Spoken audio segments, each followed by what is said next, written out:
Hello, and very welcome to a game that was arranged through the Gauntlet, which is a community on the internet that gets together and plays tabletop role-playing games online. You can find them at gauntlet-rpg.com, where you'll find all the stuff they do, blogs, forums, a monthly zine called Codex, which puts out supplements to existing games and original games in itself. You can also find their podcasting network and the Hangouts calendar to which this game was arranged. This is session 5 of our run through Band of Blades, a Forge in the Dark game of military fantasy, horror, war, bonds of brotherhood, death, and a desperate run as our storied band of mercenaries known as the Legion makes the retreat across the Aldermark continent towards the fortress of Skydagger Keep, away from the undead horde led by the Cinder King. Wow, that I elongated that sentence way too much. Apologies to that. I think let's even though we're 5 sessions in, let's kind of reintroduce each other. So it's just so we all know each other, but if anyone decided to jump in, they're hey, session 5 of Band of Blades, who are all these people? First off, I would suggest watching session 1, but that's been lost to the ether. But don't worry, we have another session where our group skillfully came together to defeat a level 3 threat, so all is not lost. But yeah, I'm gonna go clockwise around and ask folks to introduce themselves and themselves, pronouns, and shout out the thing, whether they're involved or just something they want to shout out. It could be anything, like a concept or a concert, I don't know, something cool you think is happening around the world. So I'll start with Matt. Hey, my name's Matt. My pronouns are he, him. Kind of tough to come up with something cool that's happening right now. Well, it could be something you're working on. I know you work on stuff. Yeah, so I've finished laying out the character sheets for my Forged in the Dark game, Crooked Paths. So that was pretty exciting. Can you tell us more about Crooked Path? What's the pitch? Yeah, so Crooked Paths is a game about mystical, sort of psychedelic witches fighting against a colonial theocracy. And so there's lots of going into other worlds. There's lots of sort of guerrilla warfare type stuff, and lots of weird kind of dark magic. That is a hell of a pitch, and I'm looking forward to seeing that in action sometime in the future. Next, I'll turn to Dan. Hey, my name is Dan Pusel. I'm a technical theater educator in North Texas, and this semester we are producing a play called She Kills Monsters. I don't expect you to come to Sherman, Texas, but if you can find a venue that is producing this play, it's about Dungeons and Dragons. It is bonkers. We're going to make so many weird monster puppets and so many fake swords. It's going to be a really strange semester. I'm checking this play out either way. That sounds really cool. Last but not the least, Chris. I can't believe you make me follow that. But I'm Chris Newton. I use he, him pronouns. And I don't have anything that's anywhere nearly that cool. So shout out again to Dan's class's production of She Kills Monsters. That sounds amazing. What I'm going to do is I will shout out some stuff that Chris has run for the Gauntlet. He ran this fab series of masks that I was part of, the best, worst day of the summer or something. That was basically just a day of 3 different horrible threats happening at these poor group of teenagers. Love to have 30 minutes of comforting support and be undone by one failed roll. I just want to say that. It was my one tease, and it was great. Check that. All the stuff that folks have plugged, if there's any way, I'll put a link down in the description for anyone to check out for sure. If not Dan's specific production, then maybe the actual play itself. And I should introduce myself. My name's Leandro. I use he and pronouns. I guess I should plug something, otherwise I'll look like a dick for making everyone else plug something. I was on a Twitch stream recently of a roleplay Twitch stream. It's called Encounter Roleplay. We're doing a 2-shot of Good Society. Oh my god, the drama. It's just, for those who don't know, Good Society's Jane Austen roleplay game. It's just so much drama. Kind of like I was witness to one of the most incredible shouting matches of all time. Check it out. It's set in a Regency England where the patriarchy has been reversed. We're only there for 2 sessions, so we're just came there driving like we stole it. Oh my god. Anyway, speaking of driving like we stole it, well, we can't really do that in Band of Blades because it's too tense.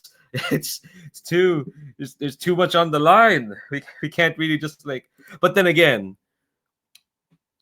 killing off 2 level 3 threats in 5 sessions is pretty ballsy, and Matt has teased of what he wants to do at some point in this campaign, which honestly, given how you roll primary missions, could happen. It could work. So let's do a quick recap of. Actually, no. Before we do that, I'm gonna go into the safety tools we're using. It's always good to like remind ourselves of what tools we're using. So we do have our lines and veils. They're at the bottom of the Roll20 game we're using. Oh yeah, shout outs to the sheet author of Band of Blades and Blades in the Dark and presumably Scum and Villainy and all that. His name is Jacob. I wish I knew what his last name is, but all I see is the Roll20. I'll check it out for sure. But yeah, he's making some fantastic stuff. Like this Band of Blades Roll20 setup is really, really, really cool. It's utterly fab, and shout outs to him for just some very nice intuitive spreadsheets. Well, not spreadsheets, but just character sheets. But yeah, lines and veils. Lines are things that won't be crossed, just won't show up in the fiction at all. Veils are things that can happen in fiction, but we're not gonna like concentrate on it. Like it happens off screen, or we fast forward over it. Sorry if I'm scratching my nose a lot. It's mildly stuffy for some reason. Yeah, stuff like that. Sorry. Yeah, so that's our veils. So basically, it happens off screen, or like we dedicate like a sentence or two, we fast forward over it. We're also using the X card for this series. Basically, if we do roll into a scene where folks feel uncomfortable for any reason's fine. You don't have to explain what it is, and it could be anything like a name or an idea that's being expressed in the scene, or just the scene itself, the entire tenor. You can say you want to X card that either on our chat here on Jitsi, or you can say, or you want to make a symbol here, or try to keep watch over that, or you can just say you want to X card that like while we're talking. That's perfectly fine. I might ask some questions on what's being X carded, but no one gets the question if it's played. If it's played, we'll respect that, and we'll roll back and try something else. And finally, we have an open door policy. If folks need to step away from the table for any reason, and any reason's fine. It could be like there's an emergency you need to take care of, or you're more tired than you thought and you need to step away, or you really need to go for like even 5 minutes. That's perfectly fine. We'll pause the game and we'll pick back up when you're ready. Okay, so last session, the Legion decided to stick around in the town of Plainsworth, trying to recover from their devastating. From the tale of two, from their overwhelming success, and 2, their amazing, devastating failure against the Vulture. So decided to stick around, pick up some missions. There's some dissent is starting up in camp. We've got some rookies who are a bit, they're not happy. This poor officer has gone through the ringer time and time again. And so almost kind of like in response, the Legion decided to retrieve an ancient relic. This ancient banner, so to speak, to gain some morale, and they did. They did that. Also managed to kill a level 2 threat. and they got the banner. But then their other mission, which was to save a religious pilgrimage, it still went off. They still managed to do it. They got the supply, but it did lead to more rookies dying. So we'll pick up back at camp. So usually how this works is the quartermaster. Hold on, I need to answer a message. Don't worry. I need to answer a message. Give me a second. Sorry about this.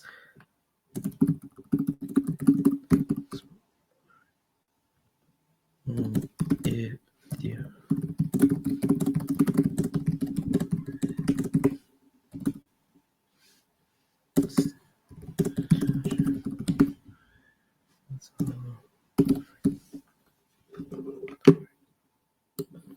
Sorry about this. Okay, cool. All right, so back at camp, usually the not quartermaster, the Lord Keeper sets this, but our Lord Keeper is once again busy trying to wrangle some werewolves on the north. I think it's the northeast of England. Not sure. Somewhere where there's a moor, probably. That seems like a werewolf thing to do. So I'll pick a thing. Marshall, how is our morale doing? Our morale is at a 7. It is it's in mid tier, so we get 1 free campaign action. Cool. All right. So that's something for a quartermaster to keep in mind. So I think the one I'll pick, because we fill the clock, time clock, with the Fall of the South. I'm gonna pick scene type. News arrives of devastation from a different front. Oh, got a message from Patrick. He says he'll come in like 5 minutes. So jump in any moment. Yeah, that's what I was messaging. Yeah, so he should be around in 5 minutes. So yeah, news arrives of devastation from a different front. So the South falls. We're not really that far away from the South, honestly.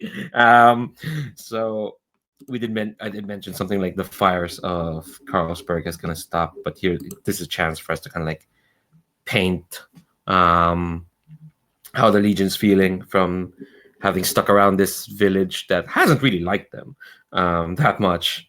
But then again, their mayor and the mayor's family keeps trying to solicit you for help. So who knows how much they really don't like you, but. Yeah, everything's kind of like wary. Yeah, we'll wait for Patrick. Can we like get like just like a detail of like the mood around the camp after these 2 missions? Whether that's like a reaction from a specific character, like someone from the Legion, or just like what are signs that like how is the Legion doing after these 2 missions, so to speak? Yeah, do that while I try to find some location stuff. Well, I think we could probably see like you have this sort of, it's almost like this bipolarity to the Legion. You have several spots like around the camp where people are kind of celebrating and telling stories about the missions that went off well, like the Dunharrow mission. They're still telling stories about those 2 rookies just sneaking into the middle of this production of this monster zombie production camp and then sneaking back out again. They're still telling stories about the doctor's head, because we still have that on a pike near the command tent. And now they're starting to tell stories about the Eater being destroyed in that very last primary mission. And then you've got the people that are burying their friends and their colleagues out of the other squads. So you have this sort of flash back and forth in the camp, and you'll see people like toasting that they made it back alive and they took out the big bad that they were facing, and just generally telling stories about how scary Flood is sometimes, and how the scout just sort of just sneaks into everywhere, and how that guy everybody thought was a total nerd, the rookie with all the book learning and the education, snuck into the middle of that zombie camp. They thought that, and then you've got the poor people from the grinning out from the ghost owls that are looking out, and there's only like 2 of them left. And the people that were in the silver stags, I think there's like maybe 1 or 2 of them left now. Like we lost and there was another squad I think we lost like several people out of. Were those the 2 big ones, Dan? I'm okay. And you got those squads like remembering like their friends, because they are, before they were kind of on a skeleton crew, literally. I mean, there were only 5 of them in each of those squads, and now we've got 2 of our squads that are down to 2 people, and they're trying to maintain some sort of unit cohesion, and they're just sort of like sullenly drinking and like looking at the empty bedrolls and empty personal in the bedrolls and cots that their colleagues have left, and trying to sort out like what they should do with them. Should they send them to somebody else? Should they put them back into the quartermaster's kit, like, and allow them to be farmed back out to somebody who needs them, but they're also kind of reluctant to touch them because it feels sort of creepy and wrong. And so you've got those 2 flashing back and forth. You see a few minutes of celebration, then you have this few minutes of just, awkward, silent staring. Yeah. Patrick, welcome back to Band of Thanks. Blades. Sorry for my late arrival. No worries, Sab. I myself crossed some wires about today, but don't worry. Here and now, we're still kind of like, we're kicking off like back at camp.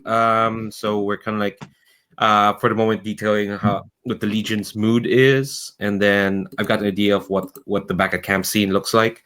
But yeah, so everyone's like, we're just going through around, detailing how the Legion's feeling after those 2 missions where we got the banner, but 2 people are dead in the other mission. They did manage to rescue a holy pilgrimage for sure. Would have been way more work. They succeeded that mission. They got people in who were traveling from the long road and brought planeswords and much needed like supplies and info from the outside. But 2 rookies did die. So that's kind of like the mood in the Legion. And Chris is just gone. So I'll turn to Dan or to Matt, to not throw you in the deep end, Patrick, saying like, "Oh, you've just come in, now you have to offer a thing." No, don't worry. Sounds good. Yep.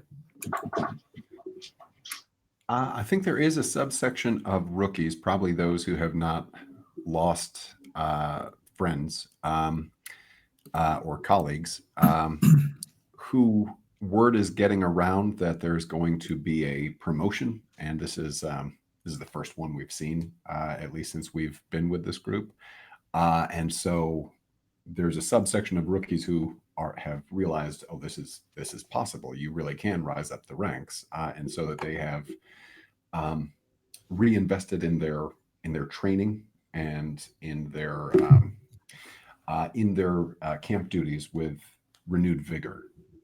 So there is, to add to Chris's bipolarity of what's going on at camp. Yeah, there's some who are not too happy, aren't that interested in the fact that there's been promotion or will be, but there are some who are down to business, ready to go. I'm going to get that promotion. Hell yeah! Well, I say hell yeah. Well, those rookies will need to like subject themselves to the war or whatnot. What about you, Matt? Yeah, I think there may be like kind of a growing contingent of people. I kind of feel like maybe Flood is sort of like a minor celebrity in the Legion, in the sense of like he's like super competent. He's kind of a jerk. People sort of gravitate to him. Like some of the rookies kind of gravitate to him, and there's that group has become like extremely like callous and cold towards this sort of continuing pattern of rookie deaths, and basically there's just this sense of like, well, clearly they weren't good enough, and there's sort of like lots of like Flood is kind of trying, he's kind of like liking the attention a little bit, maybe, which is not something that he's ever had in his life previously. But he definitely like has like favorites among them, and they're the people that perform the best. Okay, of course. Oh, Flood! If you didn't have that bullet that developing towards getting that crimson shot, God, can't argue with results. Patrick, is there anything you want to add, or I'll ask a question. No, I've got a quick question. What's the relationship right now between Farah and Flood, especially with that awesome description from Matt? Like, what does Farah have has her own kind of like club or contingent, her fans, but they have a different opinion. They're not so callous. They're not so cold. It's kind of a question more than a like. I'm not sure where the relationship with Farah and Flood is right now. Like, are they? Somebody summarize it for me. I think the last time we had talked about it, I think Matt and I had discussed it a little bit last time. I think initially, like Flood was getting a little skeptical since Farah was part of that mission that blew up in everybody's face. But it seemed like after that last mission where they took out the Hound, I think Flood and Farah are kind of, sort of in parity a little bit. Like Flood doesn't hold Farah responsible for the complete fiasco that one mission became. He's pretty much laid all that on the officer.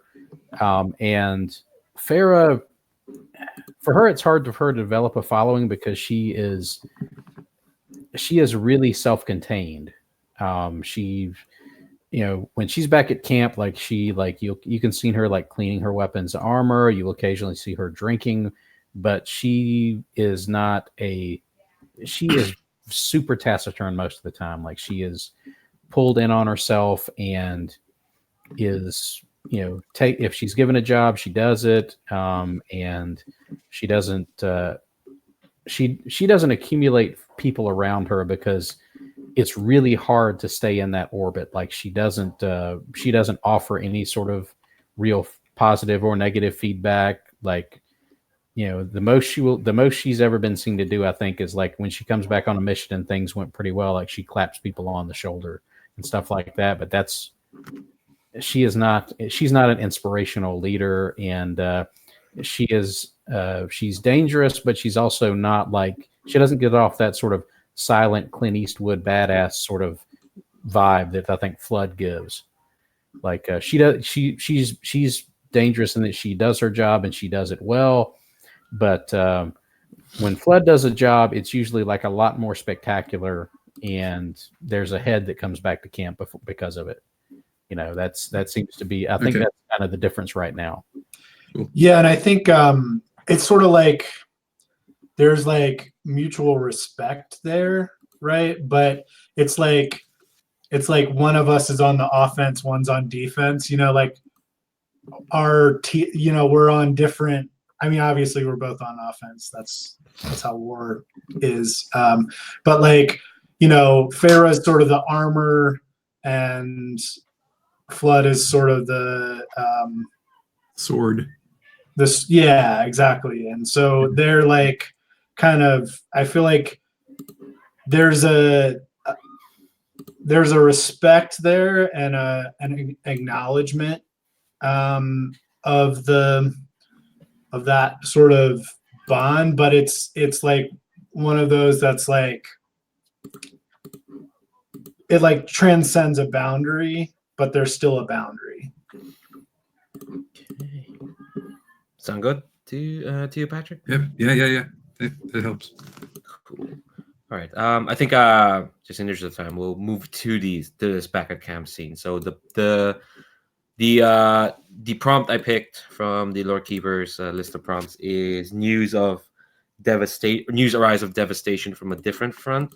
Now that could be construed as, because the war isn't just here. You can say like, oh, something's happening in the South. The South has fallen because we filled that cock. But I think the way I want for this news drive is in the middle of a promotion. I kind of like want to establish what does it look like when a soldier gets promoted, because we've got our first promotion. Our rookie, what's her full name? Oh, close that folder. Zaya Malota. Yeah, hell yeah. So I definitely want Zaya to be there. I do want a number of the command staff. It's probably going to be the marshal who's giving this promotion. So actually, I'll ask our marshal if that's okay with you, Dan. Marshal Grey Vexing Forest. What does it look like when a legionnaire is promoted? I think there is a sort of general assembly. And let me see here. I think that there is a bestowal of some new gear, maybe slightly nicer gear, and probably I think there's some kind of patch or emblem. I want to say that that the rookie is given. Here is this piece of fabric to attach to your uniform, be that armor or a brooch sounds good. Yeah, thanks, Chris. Yeah, a nice brooch sounds good to pin on, be it to your soft clothes under your armor, or if you can somehow figure out a way to put it on top. That seems like some people's style as well. It's probably a not very wordy affair, and probably fairly brief, but just a quick couple minutes of recognition and then back to business. How's Zaya feeling when she gets given this brooch? I think she's respectful. I don't know if there's any established Zemyati promotion rituals. I know they have the ritual dagger, right? Is that and there was something related to blood in a previous episode that I wasn't part of, and I'm wondering if it would be appropriate to have something like there's when you rank up or significant moments for Zemyati warrior, is there some kind of like mark, like a slash on the arm that scars over time, but you accumulate these marks and they represent your growth. Does that seem appropriate? Yeah, maybe I kind of want to. Maybe the commander makes a slash because Commander's Zemyati. Well, I was wondering if it could be, it's your choice of who gives the mark, like somebody that you respect, and you bring the dagger to them, and that's kind of like a show of respect to them, and it could be well, who's she going to give it to? Is it going to be the commander, which would be maybe natural, or is it going to be somebody else? And then that kind of like, whoa, that's a little. I'm surprised. That is really cool. So who do you think it would be? And you can say whoever that is. It could be in this scene. Yeah, I was thinking Zaya was going to do it with Farah, because I like this idea that Farah is kind of isolated and doesn't want to deal with the relationships. But we already know Zaya's respects Farah and looks up to her, and even though she doesn't want the attention, she brings the dagger Zaya and kind of like expecting her to know what she's supposed to do next. Like she's seen Zamyati promotion ceremonies probably, so she's humble. She's kind of got her eyes down, but kind of also excited about it, and brings it to Farah and asks her to perform the ritual marking. How you feeling, Farah? Oh, I think initially Farah's probably a little surprised because she's all right. So she's never directly participated in one of these. She's seen them because there have been other Zamyati who've been promoted, but she's never been in the middle of one before. Now I have to ask: is this part of the public ceremony? Like, is this something that is set up to happen as part of the public promotion ceremony, or is this something that either happens just before or just after? Like, is this part of the big public? Yeah, that's a great question. I think it happens. It's public, but it happens after the official ceremony. Okay, so it's still out there. So people who want to sit around. Yes, and some people could go. Some who don't get into this kind of thing can wander off. All the Zamyati stay, and they're expecting this to happen, and they're probably expecting that it's a Zamyati who's going to perform it. So I think like Farah had started to get up and had started to leave because this she realizes that normally this is not for her. Like this is a Zamyati thing, and so she starts to get up and leave, and then I think she notices that Zaya is coming towards her, and I think like uncharacteristically, like her cheeks start to redden a little bit, and then it really hits her as to what's happening, and then she's, I think when she's presented with the dagger, I think her hand is just shaking just a little bit, just so you know, like this is not normally something she's used to doing, and I think with as part of the ceremony, do you think Zaya would like pull her sleeve and just sort of she rolls up her sleeve? Yeah, okay. yeah. Okay, and yeah. I think she has other marks that have already been there. So just kind of Farah takes a deep breath and nods. I think she places one hand on Zaya's shoulder and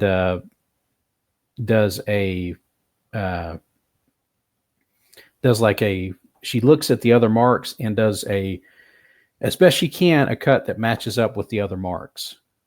And she looks at Zaya to make sure that's how it's supposed to be done. Because again, she's seen it happen from a long way off, but never been this close. And then she nods. She takes her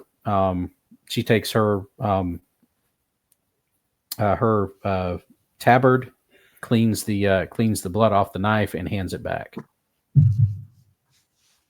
And Zaya accepts the blade, and she nods. She doesn't say anything, and goes back to her maybe some of her Zamyati peers, and they embrace her. They pat her on the back, and some of the other rookies come over who've seen her rise up, and they're excited about it, and they kind of go off to party or something. Yeah, her squad definitely is like psyched because, oh my God, we got the first promotion. The Grinning Ravens. Matt, I do want to add your perspective. I want to know if there's a perspective you want to add to this scene, like from like maybe one of the other command staff, or from apparently Flood is gathering some sort of fan club.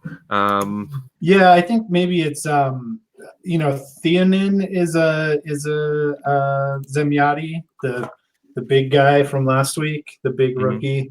And I think he's got respect for Zaya, but he's also like, should have been me. Like he's like, next time.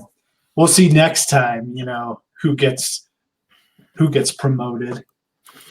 Yeah. So I think you're all kind of around this like general camp, and I think everyone's elated and whatnot, but I think there's just this small sort of fluting voice that somehow carries in the wind, and everyone hears it.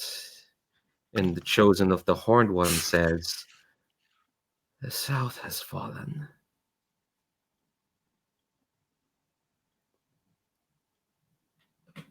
and you don't know, no one noticed that she's been there this whole time because that's kind of her shtick. She's small and weird, but once she says that, kind of everyone's eyes kind of turn to her, and she's looking out where the sun is. Well, okay, not where the sun is setting, because the sun is doesn't set to the south, unless it does in this fantasy world. I don't know. Yeah, how does she hide with those antlers? Nobody knows. She just kind of pops and goes, and yeah, she is just kind of like watching. And I think the mood just really deflates as soon as she says that, because I think that's when people notice like the fires in Carlsberg have stopped, and the air suddenly is like more still than it should be, as she's kind of like watching down southwards. Yeah. Okay. Oh yeah. If folks have like ideas for like free play and whatnot, feel free to like throw those out while in the middle of this campaign phase. I don't want to be like just all the role play is stuck in this one section, but like definitely feel free if anyone has any ideas. But for now, let's jump to the campaign phase. So first thing, time passes. Commander, time and pressure increases by 1 each. How's that going? Yeah. Okay. Well, we've obviously filled up the first clock. We now have 1 tick on the second clock. Pressure is now at 3. All right. Yeah, you do have that map project. That means pressure will always have like a -1d. So Yeah. Whenever we advance, we get -1 to the pressure. So that's nice. yeah. So my inclination last time was to advance to Sunstrider Camp. That's my plan. So Yeah. Yeah. Don't worry. We will get to that. But first, Quartermaster must spend 1 food to feed the Legion, or the Legion loses 2 morale. We have enough food. Yep. Just about. Okay. What is actually? Let's add a bit more color. What does it look like when the Quartermaster has to discharge food? I suppose.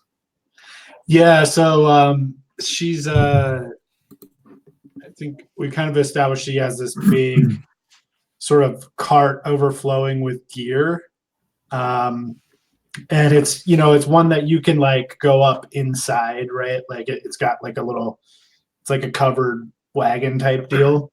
And so she's like lugging out this big stew pot from the cart. She's like a just very slight, old ancient woman, but the stew pot is just enormous, right? Like it's huge. So she drags it out and like and she just starts serving out of it, and everybody's like, but this soup is cold. It's like, well, yeah, we're on the move here.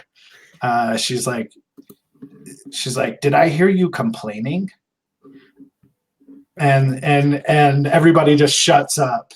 And she's just very like, she for like certain legionnaires, she'll like put a little extra in the bowl. Like, you clearly need a little more.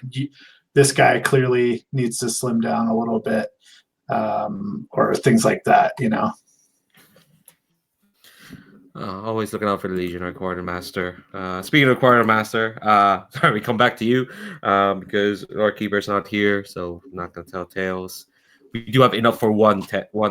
But save that for the future. So campaign actions. Marshall's already said that you've got 1. 7 morale. Yeah. So I think we need to. I think doing Liberty would be a really good call here. We've got to clear some stress, and then we'll also get some morale back. So if we can get up to the point where we're getting more actions, that would be good. And then I think so. We still have Melislav and has harm, and Scarlet Dancing Glade has harm now.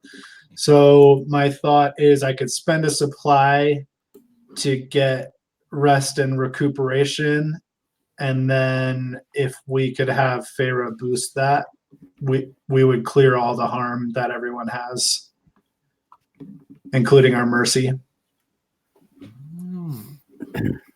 I think Farah would be down with that, and I think she's maybe one of the things she's doing while she's back at camp is sort of helping out around the infirmary, because she still feels a little bit responsible for the those 2 fiasco missions, because she was there for at least for the one mission that went horribly wrong and the mission before that went kind of bad.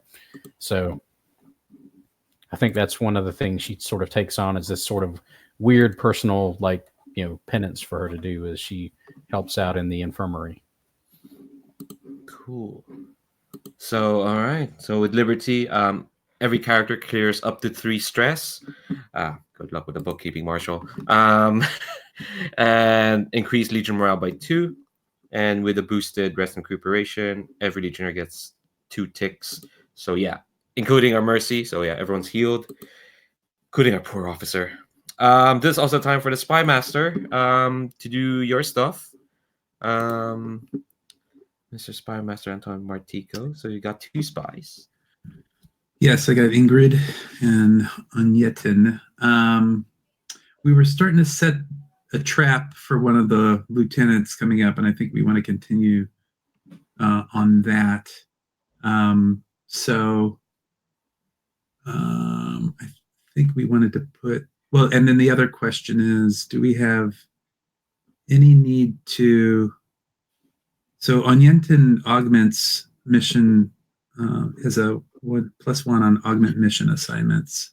So that means that, like, if you put them on augment mission, which is one of the long-term assignments, the Spy Master, Right?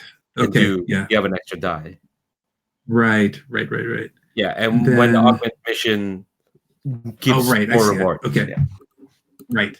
And then interrogates is to give more intel questions, or a bonus to intel questions. So I think that seemed to work out well. I think we probably want to send Ingrid out up ahead to scout out and see if she can gather any news or rumors that might help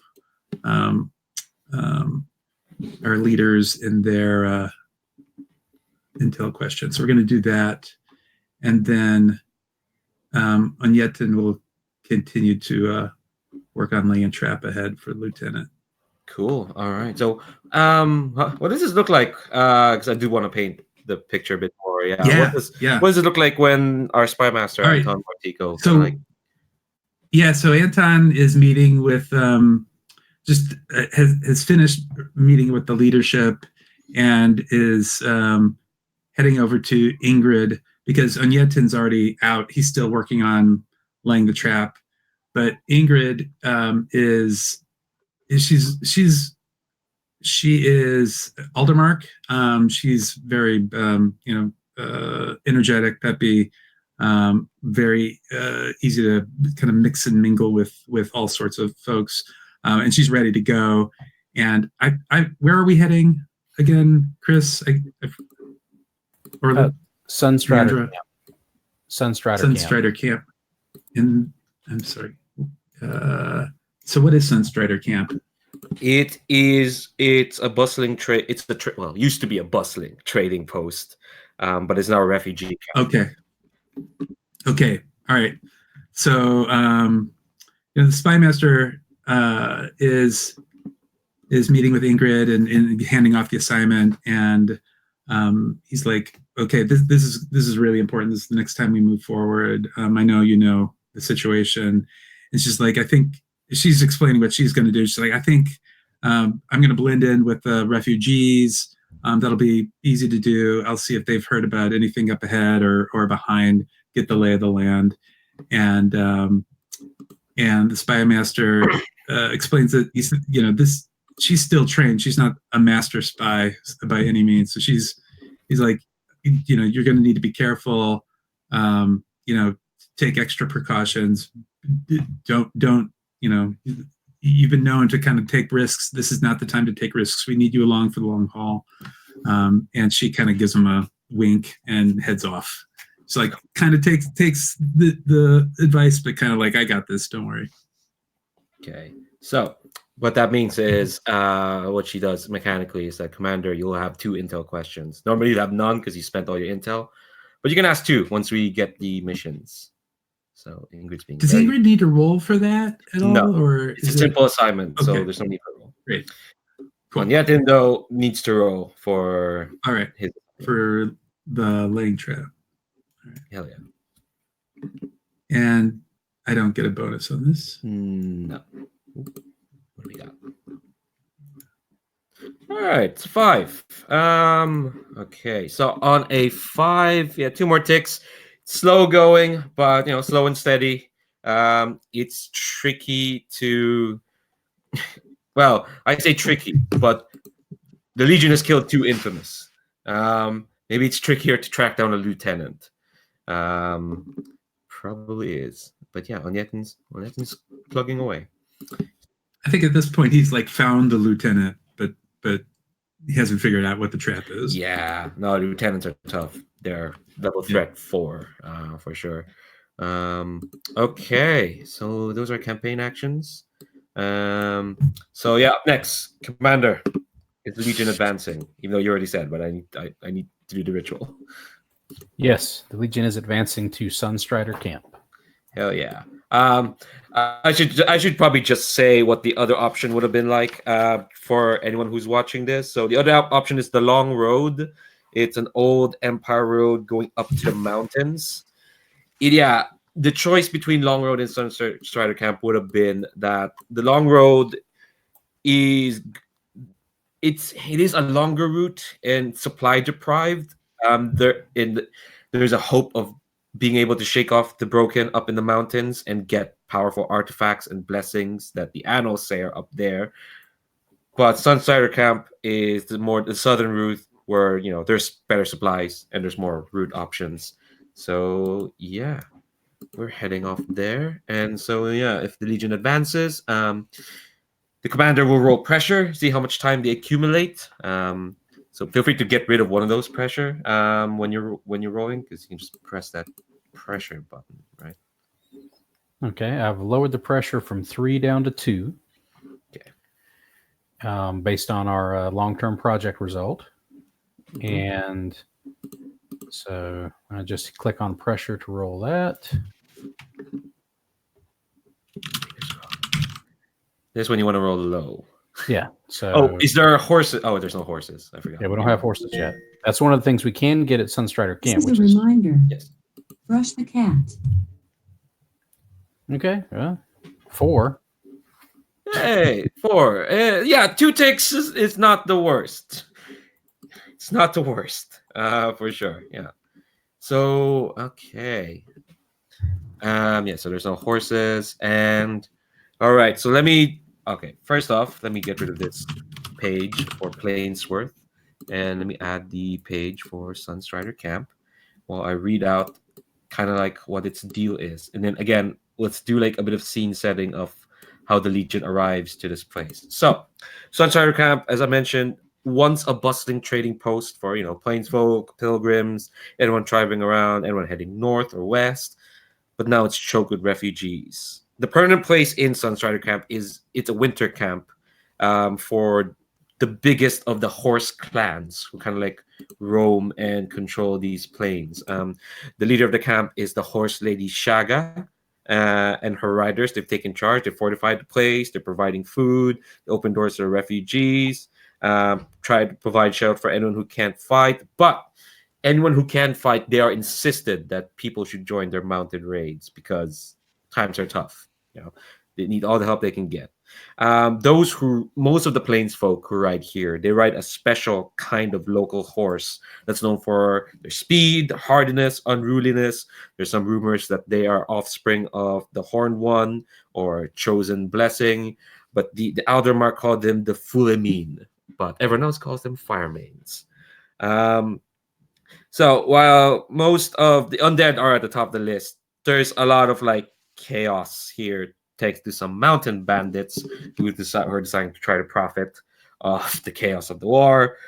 Of course, there are shrines down to the southwest. The bandits have been a serious force. Shaga has not been able to mount a serious offensive against her.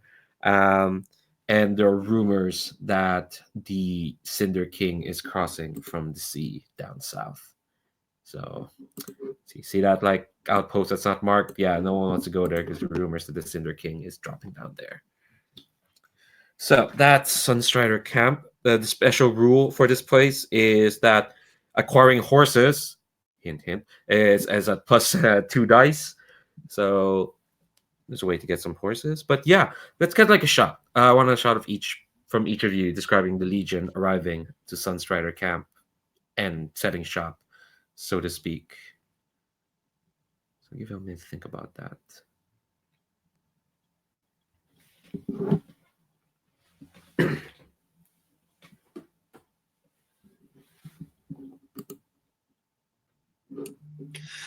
I think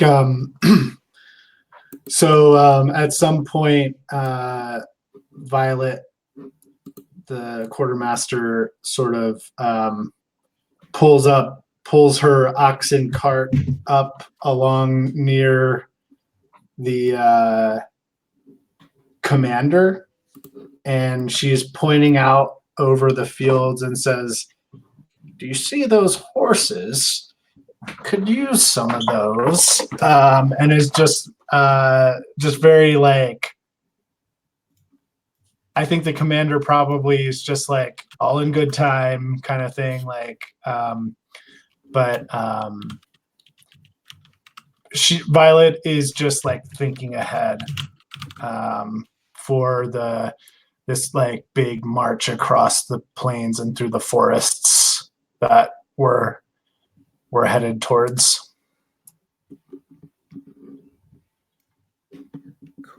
Cool. Nice that our quartermaster is looking ahead.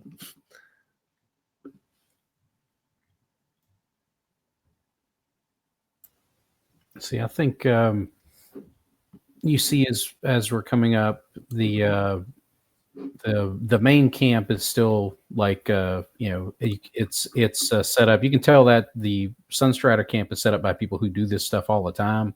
Like it is very efficiently set up, and you can tell they've been doing it exactly this way for centuries. Like they ride in, they've got the horses put it exactly where they need to be to maximize their their resources. And when you see the Legion come in, I think we look, whereas normally we look like we're being militarily precise and fairly, and like really good at this sort of camp. I'm not going to do that. Number one, I have to start singing it, and I'm not willing to put that anywhere online. So when the Legion comes in, we actually look sort of slipshod by comparison. Like their camp is just picture freaking perfect because they're nomads. They do this stuff all the time. They live that life. The Legion, the Legion isn't designed to be on the move this much. Like normally we go to a place and we set up shop, but we're on the run now. So this is something, this sort of road life is new to the Legion, and I think whereas normally, like compared to everybody else that's on this refugee track, we actually look very, very good at what we're doing. When you show up here and we're compared against these nomads, I think our camp ends up looking sloppy. Like and it's obvious to everybody else when we pull up and we start setting up shop, and they look at the folks over there that have set up a similar like camp that's designed to be temporary, moved in, used, and then left. You can tell like their stuff they know how to do it, and while we thought we really knew how to do it, it's obvious now that we're way behind the curve on this kind of stuff. And when we start putting up temps and stuff like that, again, our stuff is sort of beaten. It's road worn. It's obvious we're not used to maintaining this kind of lifestyle. And, I think the Legionnaires and the rookies and even the command staff sort of note that, like, that nomad camp looks like they know exactly how to do this and how to live this way and how to make it work. consistently, and we're just having to learn this on the fly, and it's really showing now that we're confronted by somebody that knows what they're doing.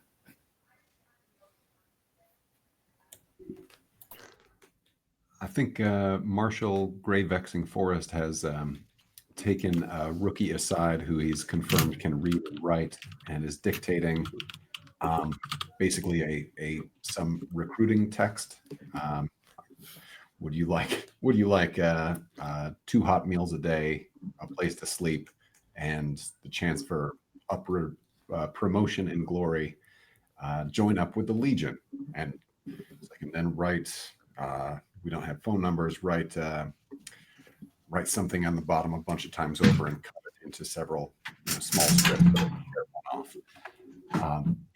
Yeah, just like you would. We need a drummer for our band. We need new recruits for our Legion. Oh, Marshall.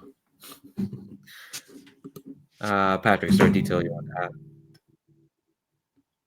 add? Yeah, I think that the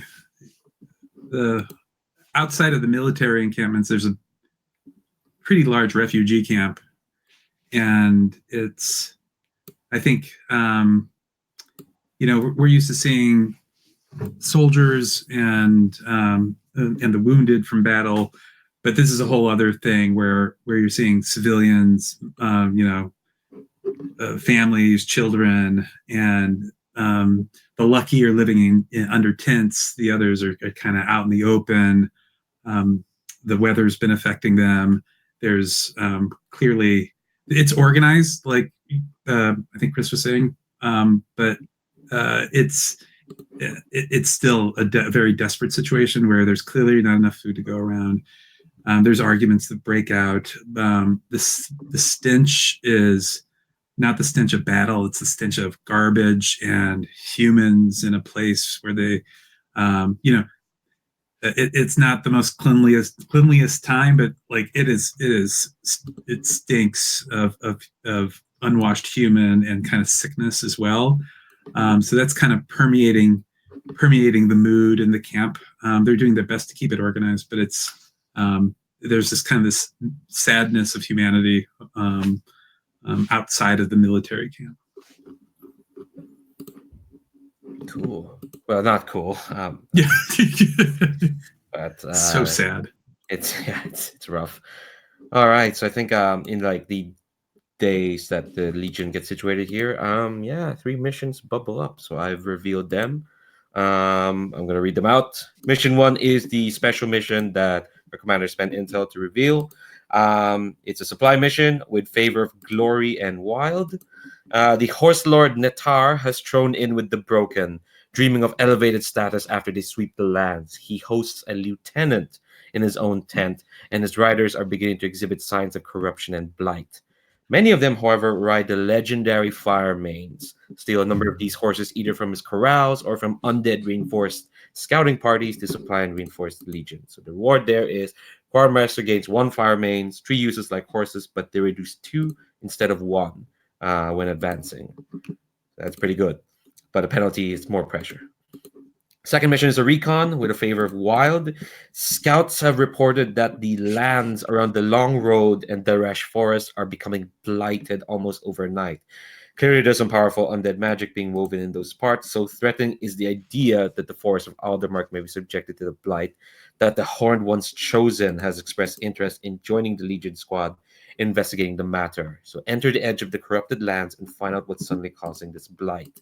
You get +1 intel and -1 time. And there's no penalties for that mission. And the last one is an assault. Lady Shaga and her horse warriors have done their best to reinforce the refugee choke camp, but their attention is stretched thin. Undead can be predictable, but people rarely are. Taking advantage of the chaos, the bandit monarch known as the Vulture has decided to try and extend their reach from the forest near Plainsword and have sent a scouting party to the edges near Sunstrider Camp. If the Legion can send these scouts packing, they may very well check the Vulture's ambitions. So +2 morale, more time lost, and add another 1 dice to acquiring horses, but the penalty is more pressure. So, Commander. Okay. I think we we have the commander and the rest of the command staff kind of looking at these little intel briefings and getting them from our scouts and from our local contacts here.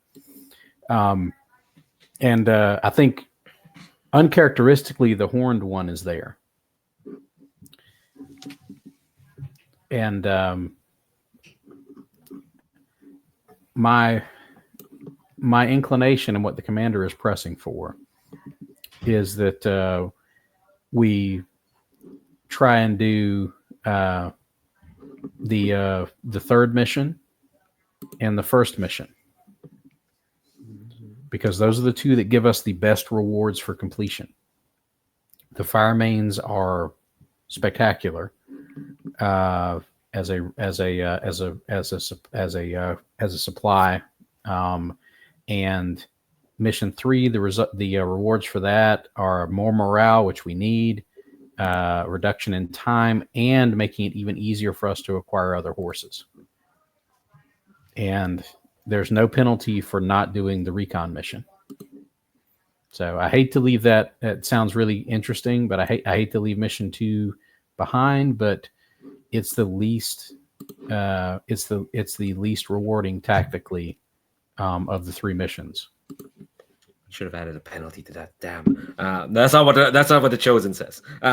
No, well, no, I think the Chosen, is probably in their weird sort of off-putting way, like pressing this need to figure out what's going to happen to the forest. And I think the commander is like, I understand your concern for the forests, Chosen, but my concern is for the Legion, and the Legion needs these other resources. The region could really use these horses, and we could really use having any of the Broken's emissaries in the area taken down a peg, and to illustrate that joining up with the Broken is a bad idea. I think this horse lord needs to be dealt with. Joining up with the Broken needs to be shown that it carries a penalty, so that other people in similar straits don't start to think that way, because if they do, we're in more trouble than we already are, and we're already in way too much trouble. And the assault mission to deal with these bandits, we need to deal with these bandits. These have been a plague on us since Plainsworth. They hurt our people, and we can't let that go unchecked either. We have two examples that need to be made. We need to make an example of this horse lord to show everybody that's been paying attention that joining up with the Broken is not the way to weather this war, to survive this conflict. And number 2, we need to make it very clear that interfering with the Legion and hurting our people is going to carry consequences. I think the commander, Valentina, explains kind of all that, and the Chosen, the horn one, is kind of like just staring at you with this gimlet sort of gaze, and her presence is kind of like overwhelming when she wants to be, even though she's quite slight. I think the rest of the command staff will feel that, and then she just kind of like makes this small, very unnoticeable sort of nod, which you wouldn't notice unless everyone's paying attention to her. And she says, "Very well. I hope by the end of this campaign, Commander, we shall see what will serve the world better, our forests or our Legion." And they kind of take a step back as if like, do your thing. Oh, and I think that the commander sort of like bows up a little bit at that, because that's, she sort of takes that probably a little bit more of an insult than I think the Chosen might have intended. But her Zemyati is up, and she says, and she leans in and she says, "So far, I haven't seen the forest fight any battles yet. I've seen my people fight battles. I've seen my people take it in the teeth, on the chin, in the gut, through the heart. And I'm going to do my damnedest to take care of them. And I'm going to do my damnedest to put us in a position to where maybe, just maybe, the Legion might be able to win this war. And when we can, I'll make provision to help anybody and to stop anything that the Broken are doing. Because I'd like to have a world that we can live in after this war is finished, if it can be done. But having a world at the end of this doesn't do any of us any damn good if everybody seems to start to think that it's a good idea to join up with the other side and it's a good idea to fuck with my people. And I think she sort of like she is taking like deep breaths, because the Chosen is still intimidating as hell, because they're sitting there, they've got that god aura thing going on, they've got the antlers, they've got those really creepy eyes.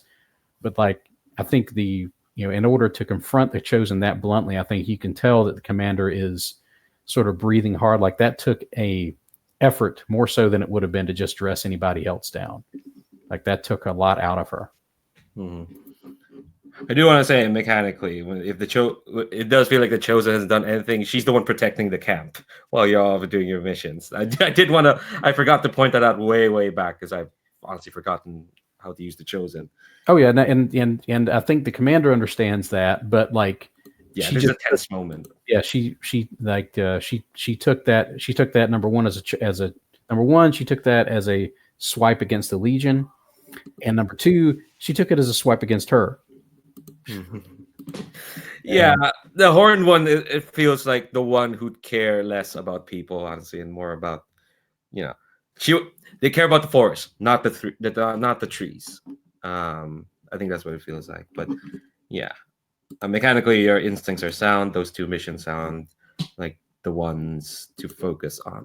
You've got intel. You got 2 intel questions, and because they're from the Spy Master, they can be asked from any of those tables.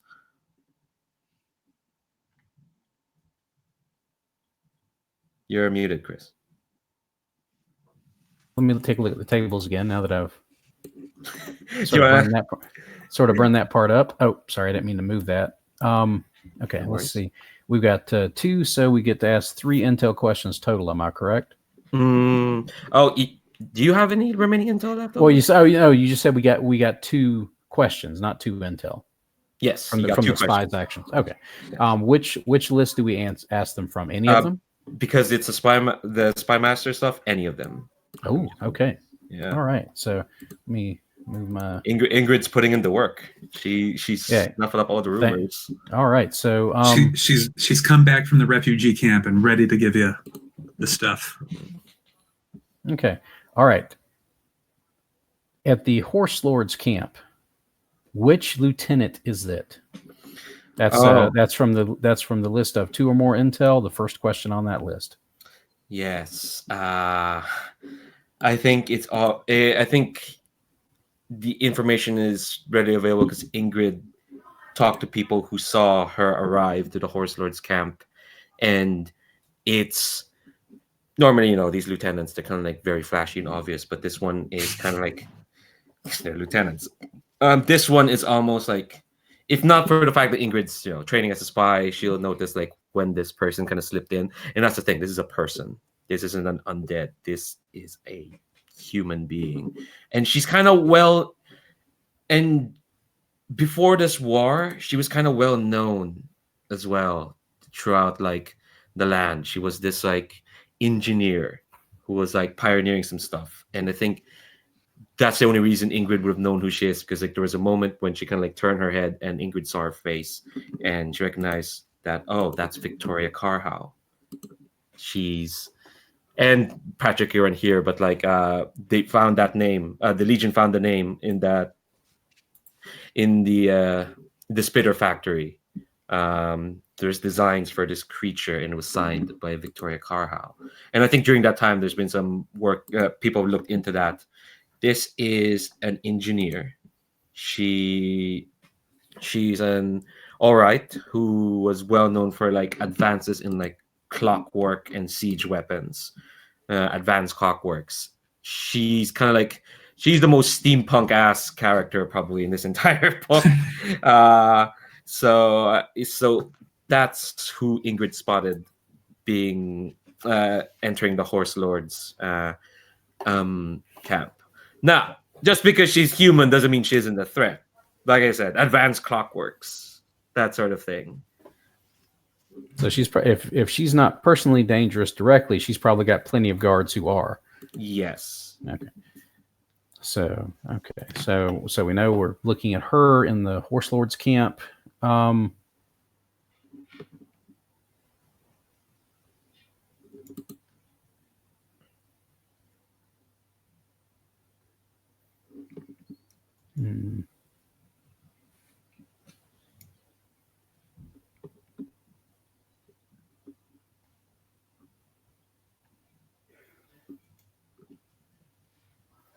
Which Broken's troops do we expect to face on the other mission, the assault?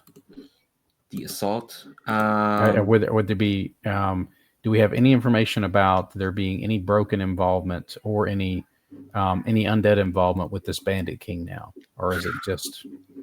Or is he still just, as far as we know, humans? Let me double check because Eider's quite interesting.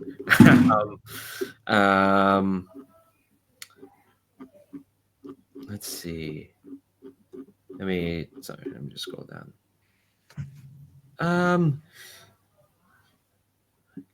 I think for now, no. Which is the more galling thing, honestly. Is Ingrid's kind of asked around. She's asked some folks who kind of have ran away or defected from the Vulture's camp. And as far as people know, the Vulture is some petty, minor, landed noble who's decided to just make profit at the moment. But the other thing that Ingrid has heard is that like the rumors that the reason why the Vulture's extending it, but the Vulture's not extending their domain, they're moving it because as far as they're concerned, Platedsworth is up for the chopping block. So this is less we're extending our empire and more like we're getting the hell out of there. So right now they have as much to fear from the undead as the Legion has, but instead of being productive about it, they decide to look out for themselves. Okay. All right. So those are the two missions we've picked. I'm inclined to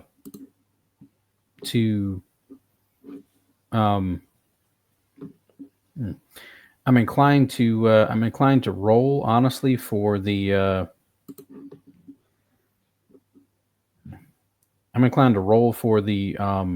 bandit mission again. I know that may be that is ill omened given our past experience with the bandit lord. But I think the horse thievery would be way more fun to play out, and those horses are way more valuable as a resource, and I really don't want that to be something that we lose on just a single roll. Does that sound good to everyone? Yeah, everyone's nodding. Good. Yeah. Okay. Yeah.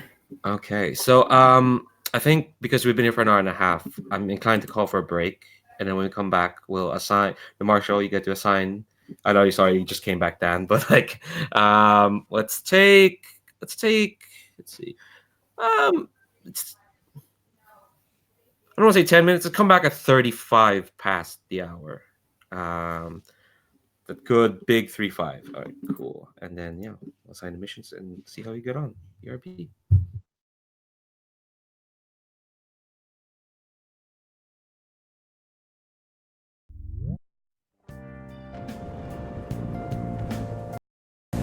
Have no face to show. Please don't take off my mask. By the sky.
reach your bones.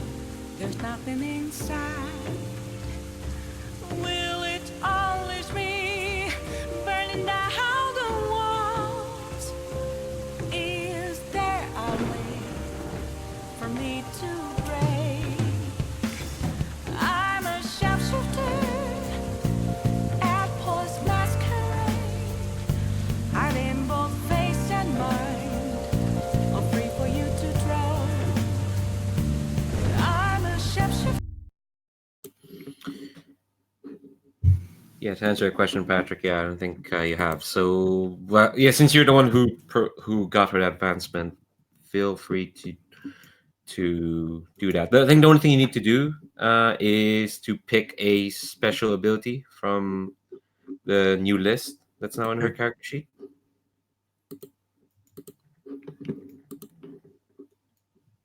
So yeah, to like lay it out for folks, the way for rookies to promote is to fill up their playbook advancement XP. Then the first advancement all rookies take is not a rookie anymore. And then they move on to soldier. Moving from soldier to specialist, it's a bit more work. To do that, oh, go ahead, Patrick. I was going to ask, where do I add the 1 rank of grit? What It's does already that look added. like on the sheet? It's, great. Okay. Yeah, because this roll 20 sheets automatically do that. So Oh, cool. You already have 1 rank of grit. It's at the top. It's under right. insight. Oh wow! You use grit to add 2 dice to a resistance roll. That's really good. And Zaya has the ability from the rookie that she gains 1d to all resistant rolls. So she could roll 5 dice to resist if needed. See, so some of these rookie abilities are quite a bit.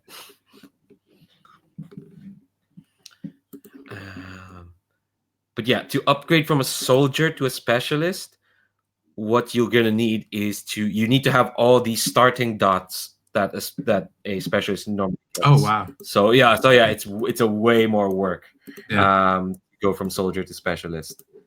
Worth it though, because by that point, that specialist would have like all the abilities you got as a soldier and the ability you have as a rookie and everything else. So it's a lot. All right, I think she's gonna take eat iron shit nails.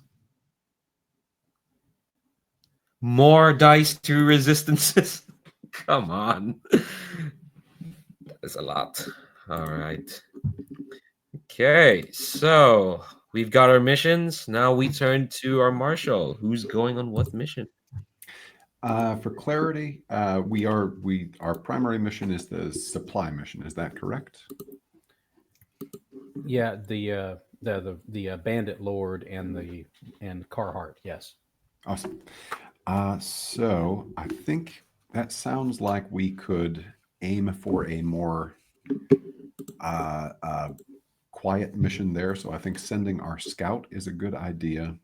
And I am interested in sending our officer along to see how they fare. Great. And I think we'll send the medic on this mission as well. And okay, here's a question for the group. Are we interested in seeing what our newly promoted soldier can do? In which case we would send the Grinning Ravens on this mission. Or would we like to send a couple of rookies, in which case I'd say the Silver Stags, because the marshal has promised them that they would go on the next mission with the officer. It sounds like it'd be a good idea to send those stags. And for the other mission, do we have another squad that we haven't used yet?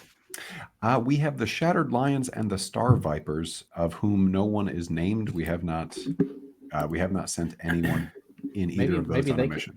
Maybe they could go on the other mission. That sounds good.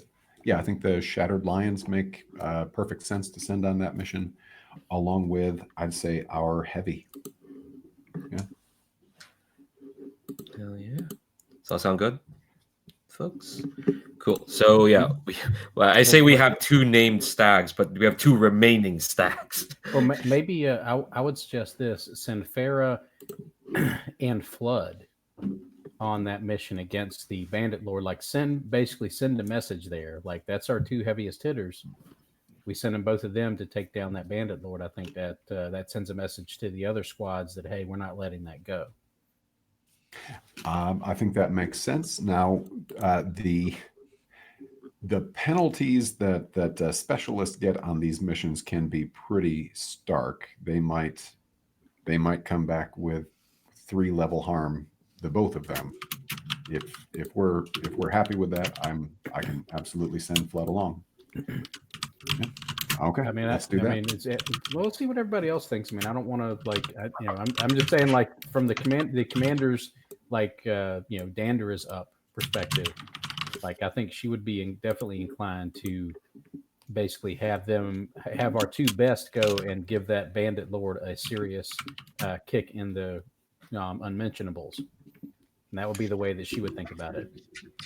Yeah, I think it makes sense, especially since they're kind of a team anyway. Yeah, I mean, you get,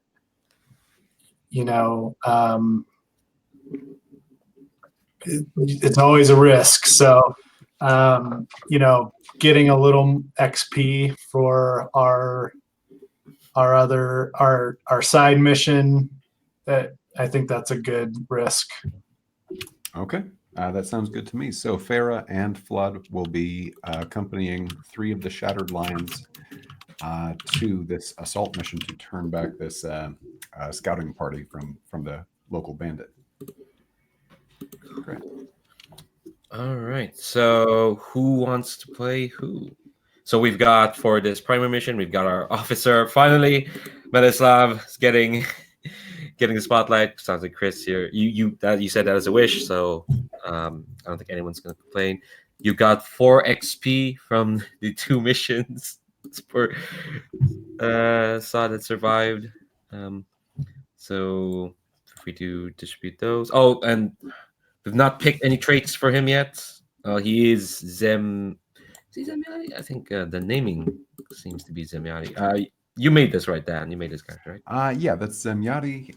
Let me see here. I don't think I assigned anything besides tactician, and I don't think I think it's just tactician that you get to assign to start, and it looks like I assigned his ability points as well, but not his heritage.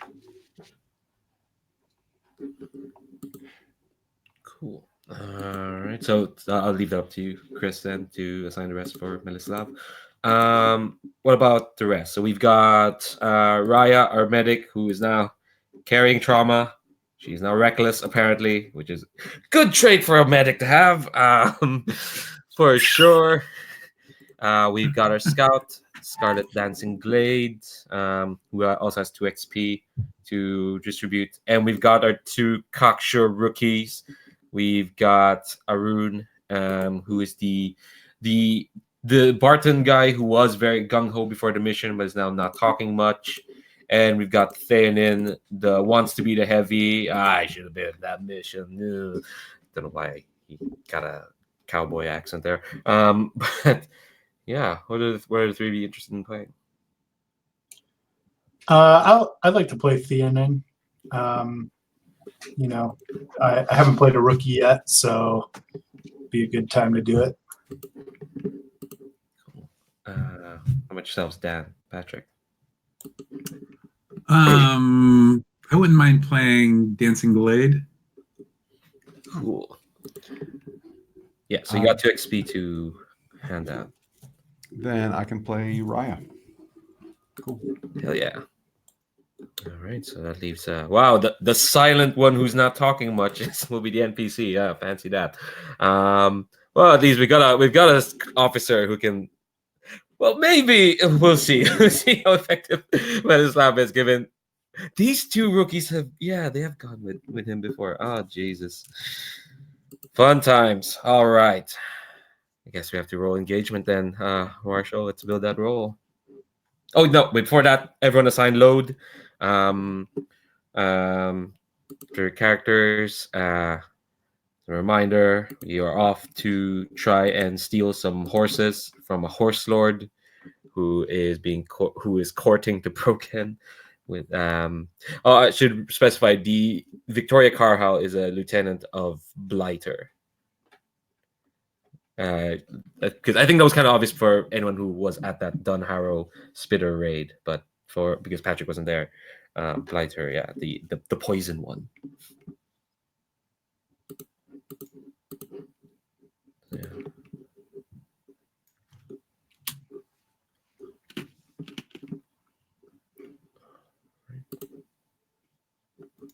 And I'm sorry, rookies, are their dots just already assigned?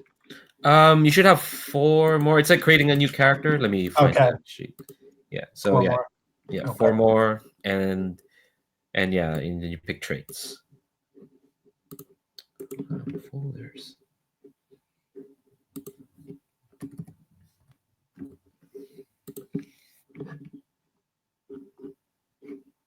Let me double check. Yeah, and you pick a ability and 4 heritage. Yeah, 4 more action points.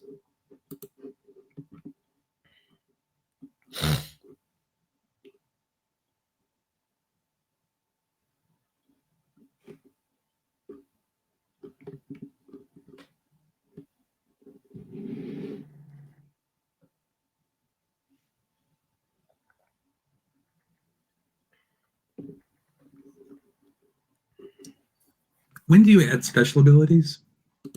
When you level up your playbook XP. Okay, so I could, when I use the 2 XP, I'm sorry, I'm not super familiar with filling it out. Do I fill the clock on, say if I was doing 1 to insight and 1 to prowess, do I tick 1 mark in each of those and then pick a thing? Or do I have to wait till the clock fills up before I pick a thing? Yeah, when the clock fills up. And then you get to add a thing. Okay, got it. All right.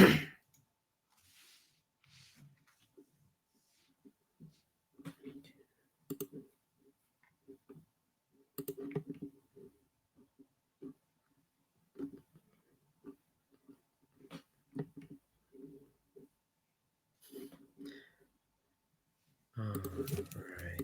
I think. Does everyone pick their load? All right. I'll give you all a few more minutes. Were you saying Scarlet Dinscalade was a medic? Or is that Scout. somebody else?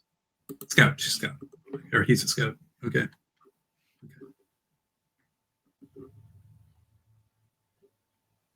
Yeah, olive skin, dyed scarlet hair. Yep. Has cat ears. He's a cat boy. Okay. Yeah, he's covered in pouches apparently, according to this very enthusiastic exclamation mark. Thanks, David. Oh,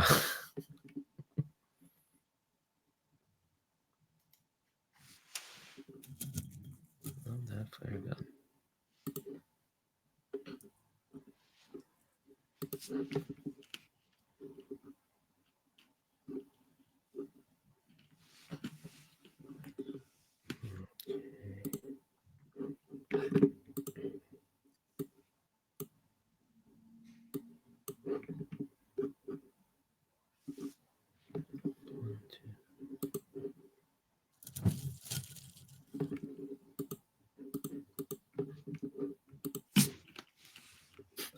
Huh, I just noticed Theonen's starting action dots also reflect the heavy's starting dots.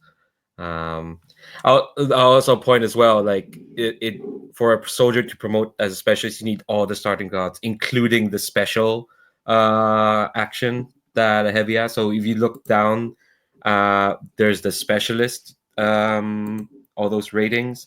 You can't technically get those if you fill up that clock. So if Theonen wants to become a heavy, he's also going to need a point in Anchor. To fill the clock in special abilities, are you adding experience instead of adding it to the like insight or prowess? Yeah. When you get Okay. XP, you decide which clock to assign. Which clock? Okay. And also, you get XP when you roll desperate, when you roll in a desperate position. But everyone's heroes when it comes to rolling, so that never happens. I think that's a point of strategy I'd like to put forward. We should put all of our resources towards making the engagement roll for the secondary mission better. And for our primary mission, I don't know that we should be spending as much, because a desperate position, while it puts us in a bad spot, is also worth more resources eventually. Right. Strategically, that does make sense, especially given our engagement role history with secondary missions. Like when we're on the mission, we seem to be able to hit the ground running and make it all work. But that secondary mission takes it in the teeth, at least so far, 66.66% of the time. Yeah. So speaking of engagement roles, is everyone ready? All right, Marshall, take it away. Let's see here. So Legion loyalty, everyone on this is oath sworn to the Legion. So we'll start with 1 die. Commander, would you like to spend 1 intel to give us foresight and information? Do we have intel? We ain't got no intel. Not everyone on this mission is a specialist or soldier. I do believe some of the Legionnaires distrust the leadership or not fear them enough to obey orders, so we'll lose that 1 die. Oh, dear. We do have our required specialists, and I'm not aware of any required equipment, so we're good. Let me see. And then we have recon, religious, supply. Quartermaster, would you like to spend a use of food to equip the mission? We've only got 3 food left, so no. You do realize though you will be okay. Wait, no, you want to start in a desperate position. Never mind. I'll mute myself. All right. And is the current pressure higher than 2? It is not. It is at 0 because we just moved. So sweet. It's reset to 0 now. So I'm rolling with 0 die. You roll 2d6 and you're gonna take the lowest. But yeah, dude, make that fortune roll. Okay.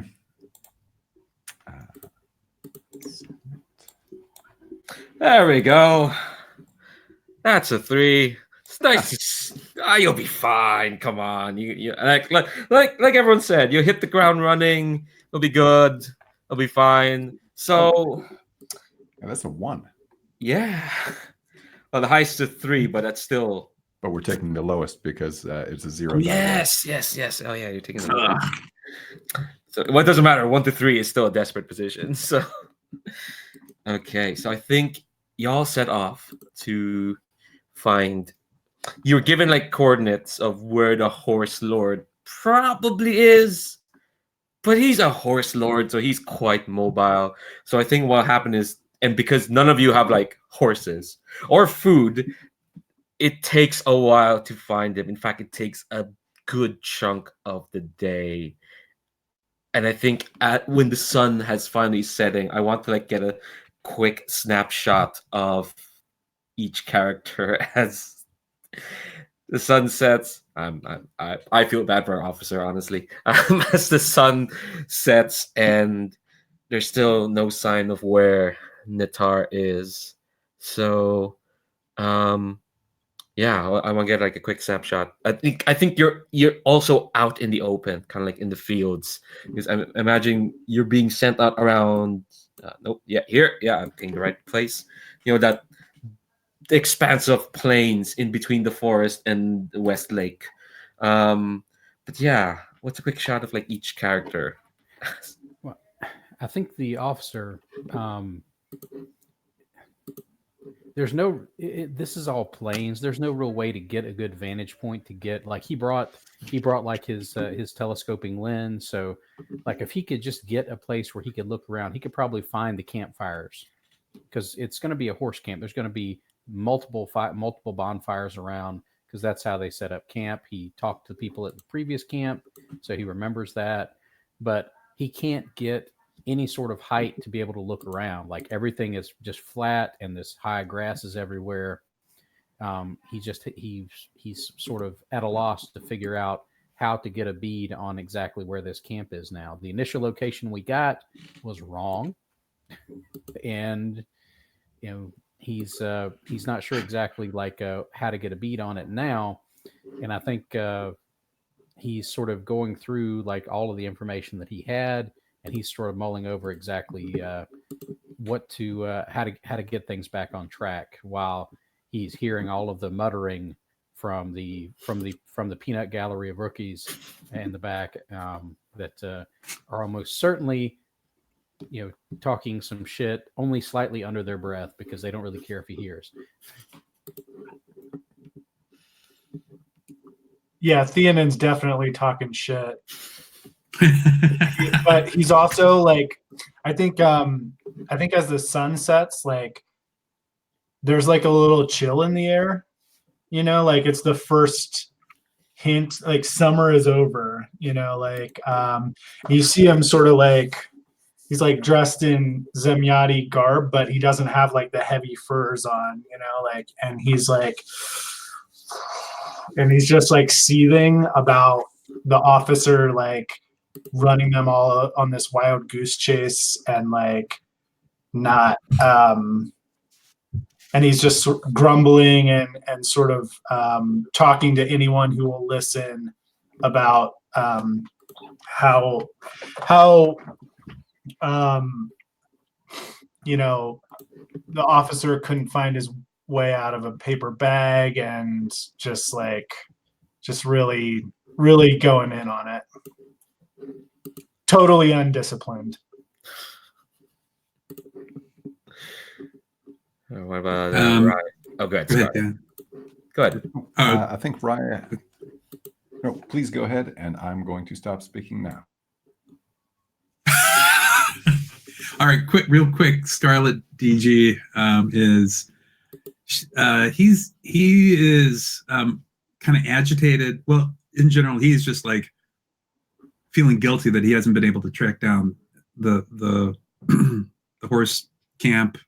It's his job. He has been going out, coming back, going out, coming back.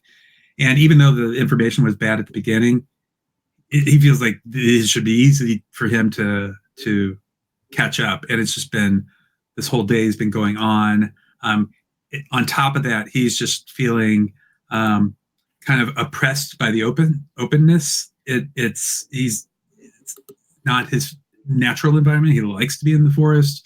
And there's just this openness is starting to make his skin crawl a bit, and with the extra layer of not being able to accomplish his job, he's just kind of agitated, like ears back, angry, just on edge, and it shows. But he's not hanging out with the camp. He's moving up, coming back, moving up, coming back. I think Raya has noticed the other rookie's reticence to talk. I think that's Arun, and she has been trying to get him to come out of his shell. She's got a vial of tonics, and she's like, hey, let me show you a trick. And she does like a flip of this delicate vial of tonics. She's like, it's pretty good, right? You can't try it, but I'll do it again. Here, she does another trick with it. She's just trying to get this young person to cheer up, I guess. I want to see if it works. Let's do a fortune roll because there's no threat at the moment because you don't know where y'all are. So, I should note that Raya, one of your traits is warm. You should have. You already have a +1 in consort. That's fine. I think it sounds like a consort because you're trying to get a rookie out of the shell. So there's no positioning at the moment. Don't worry, I know exactly how to put you in a desperate position. Don't worry, I just want to see if this works. So don't worry about position or effect. Let's say right now, because actually no, maybe we should. You're out in the field. This should be risky or anything. I think this might be this. Yeah, I know exactly how to put you in a desperate position, but you don't know yet. But you are in a desperate position. So let's say desperate because of the tonic standard. Okay. You went up from limited. Okay. Desperate standard. Okay, great. And no bonus dice. and submit. Oh, Mark XP. Sweet. Here's what happens. Oh, it's a desperate position as well. That's oh Jesus. Okay, hold on. Let me find the actual. It's up. I just like to have it just because it's good. Desperate one. Here's what happens. You try to like connect with him, and he just kind of like he just shrugs off, and he doesn't say, and he does. His lips are kind of like he doesn't want to say anything. He just kind of like almost like to get away with it. He runs forward. And here's the thing that you probably kind of vaguely notice: the plains around you are starting to get like muddier, and then you can tell that like horses have been here. It's more well trod, and it's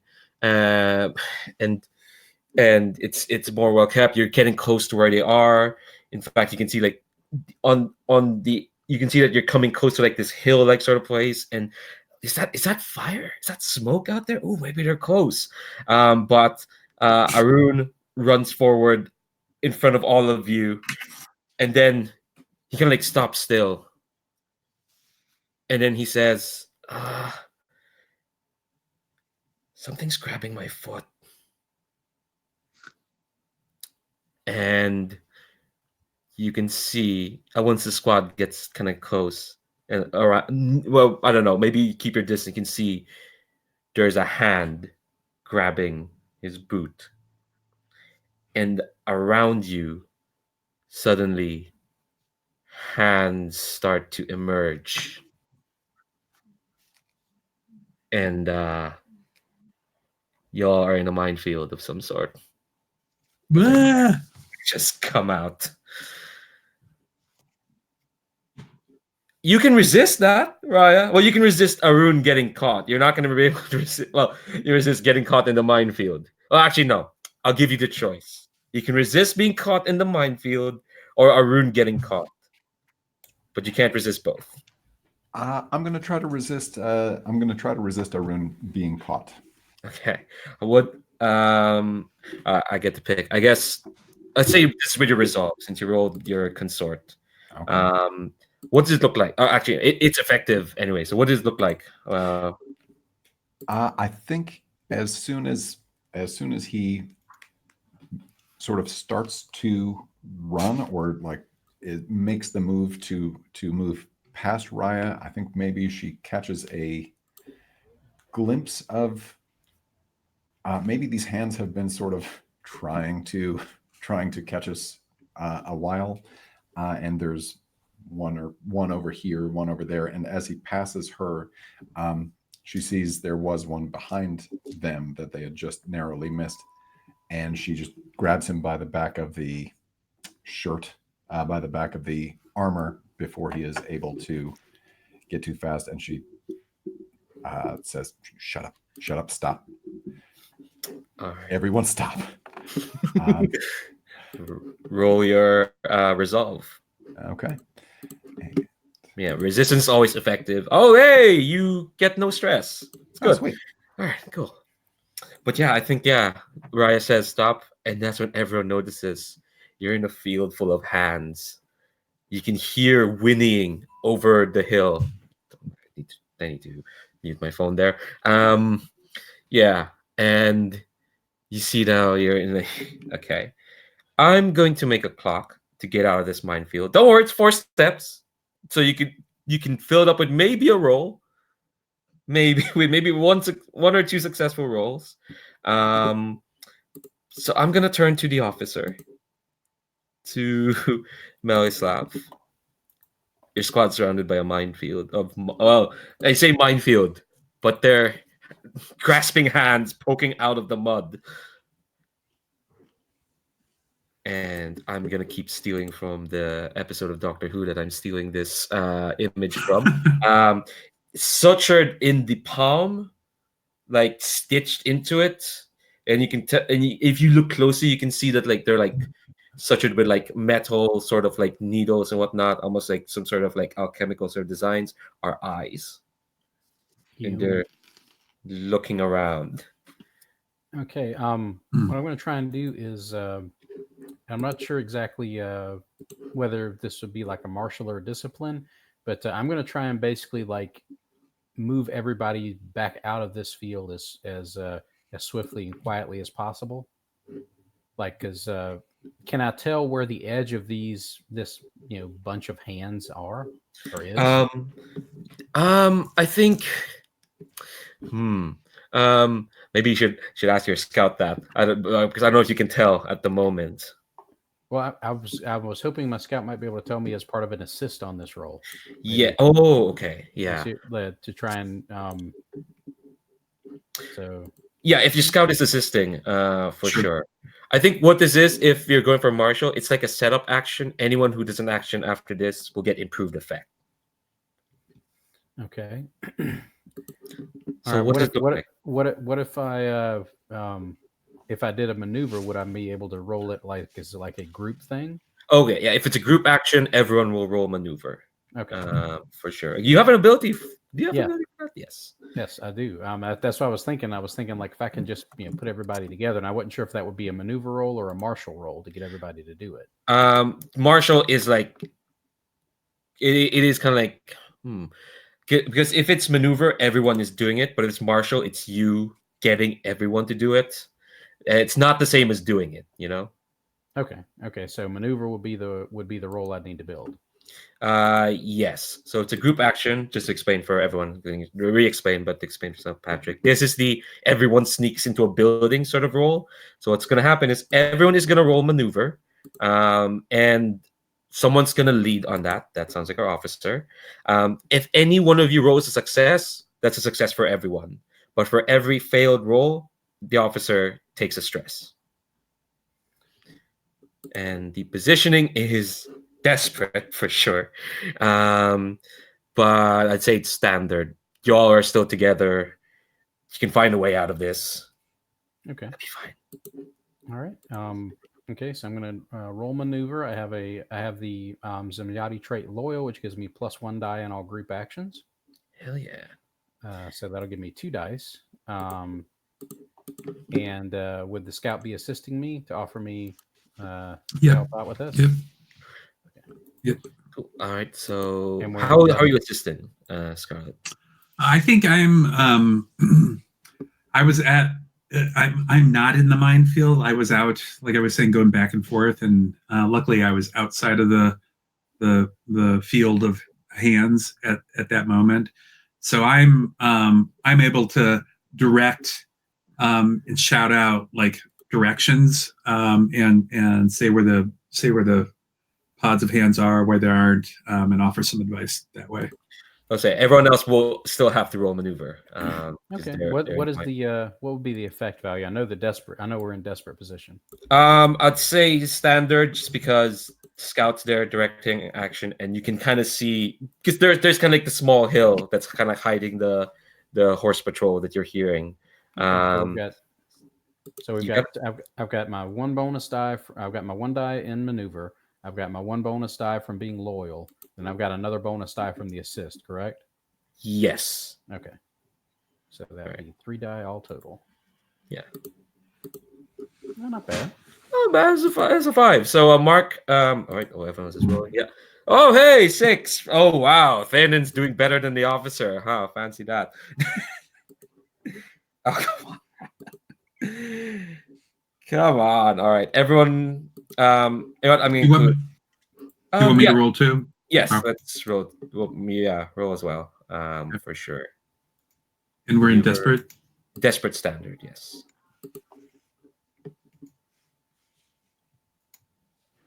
Hey, I mean, it makes sense. The scout would do better than the officer, but like, it kind of is doing better. So yeah, take 1 stress, Metaslav, for Raya's failed roll. But like, yeah, what does it look like when everyone kind of like maneuvers themselves out of the minefield? I think I think basically he start like the scout sort of gives him a quick hand motion as to like where the easiest place to escape from this field of hand binds is, and I think we go. I think basically he maneuvers everybody through there, and I think he's actually like taking up the rear position to make sure that everybody gets out. And I think his stress is he's sort of hurrying Raya like out of there because she got a little turned around because these things don't just stay in one place either. Like they're moving a little bit, like they're reaching and grabbing, kind of thing. Yeah. Oh, Patrick, when you roll a desperate action, you add XP to the category that you rolled under. So for maneuver, you're gonna add XP to the to that clock, the prowess clock. So that's why it's good. It's good to be in a desperate position because you get XP. But when you fail, bad things happen. Really bad things. It's kind of position determines how bad it'll be. Being in a hand mine is, I think, so the four of you kind of like, make your way like to the edge of the hill. But the thing is, a 6 with standard effect, it's like 3 ticks. So I think what you realize when you kind of crest the hill is that like you're moving so slowly, and it's still a success. You're gonna like escape the worst of it, but like now you're almost like paranoid because like the rest of the land is still like muddy and untrodden, but you're getting close to the sound of the horses. I think the firemanes, they whinny wicked hard for sure. I don't know why I described it like that. And so there's still hand mines is still kind of like a worry, but I think when you kind of crest the hill and you're gonna be at the edge, when you look around, you're gonna see like there is you see that you're at the edge of the Horse Lord's camp, and you can see like there's a corral of where these firemanes are, but right in front of you is a bunch of regular sort of like regular people digging stuff, and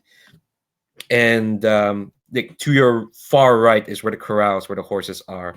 To kind of like are near it, they're digging into the ground, and you can see there's like a pile of body bags, like in like these leather burlap sacks, and out of the body bags poking out are grasping hands. There's like a pile of them. There's like one hand per body bag. Don't worry. I say don't worry, as if it's not the worst thing, and it's not a bad thing to be witness to. I do want to check in that all these descriptions are fine, because we might be. I'm worried that we might be dancing on some line of sorts, but yeah. So you can see that they are planting more of these hand mines for sure. But the corral is at the edge of the camp. You're kind of like at the entrances. There's a corral. You can see there is a number of firemanes there. You can probably. I'll add a clock. Let's make this, because you started a desperate position. Let's make this like an 8-step clock, so it'll be harder to fill. For sure. So basically, any action you take into stealing the firemanes, if it's a success, it's gonna add ticks to this 8-step clock, and once the clock's filled, you're gonna be able to vamonos out of here with the mines. That does mean though that if you do actions that aren't about stealing it, like I don't know, going off the eavesdrop on the lieutenant or whatever, or trying to do anything, that won't fill that. Well, it could. We'll see. It's all about how the fiction adds. So I'm gonna make that clock. 8 steps. So I'm going to turn. Let's see who hasn't had a move yet. I'm gonna turn to a rookie. Faden, it looked like you were able to navigate that minefield without much. Well, the officer had to watch after Raya, but that's like 2 specialists. You're doing better than now, Faden. How are you feeling? I mean, it's typical blustery, like he's just kind of he like brushes everything aside, like what was that, like that doesn't even phase him, but he's also never really been in tough situation yet, so we haven't seen how he reacts to that. Yeah. Hold on, I need to double check something. Yes, here we go. Okay. God. All right. So yeah, what do you do now? You're kind of like no one's seen you yet. You're at the opening of this camp, and they're setting up more hand mines at the edge of it, and you can tell it's still kind of like normal people.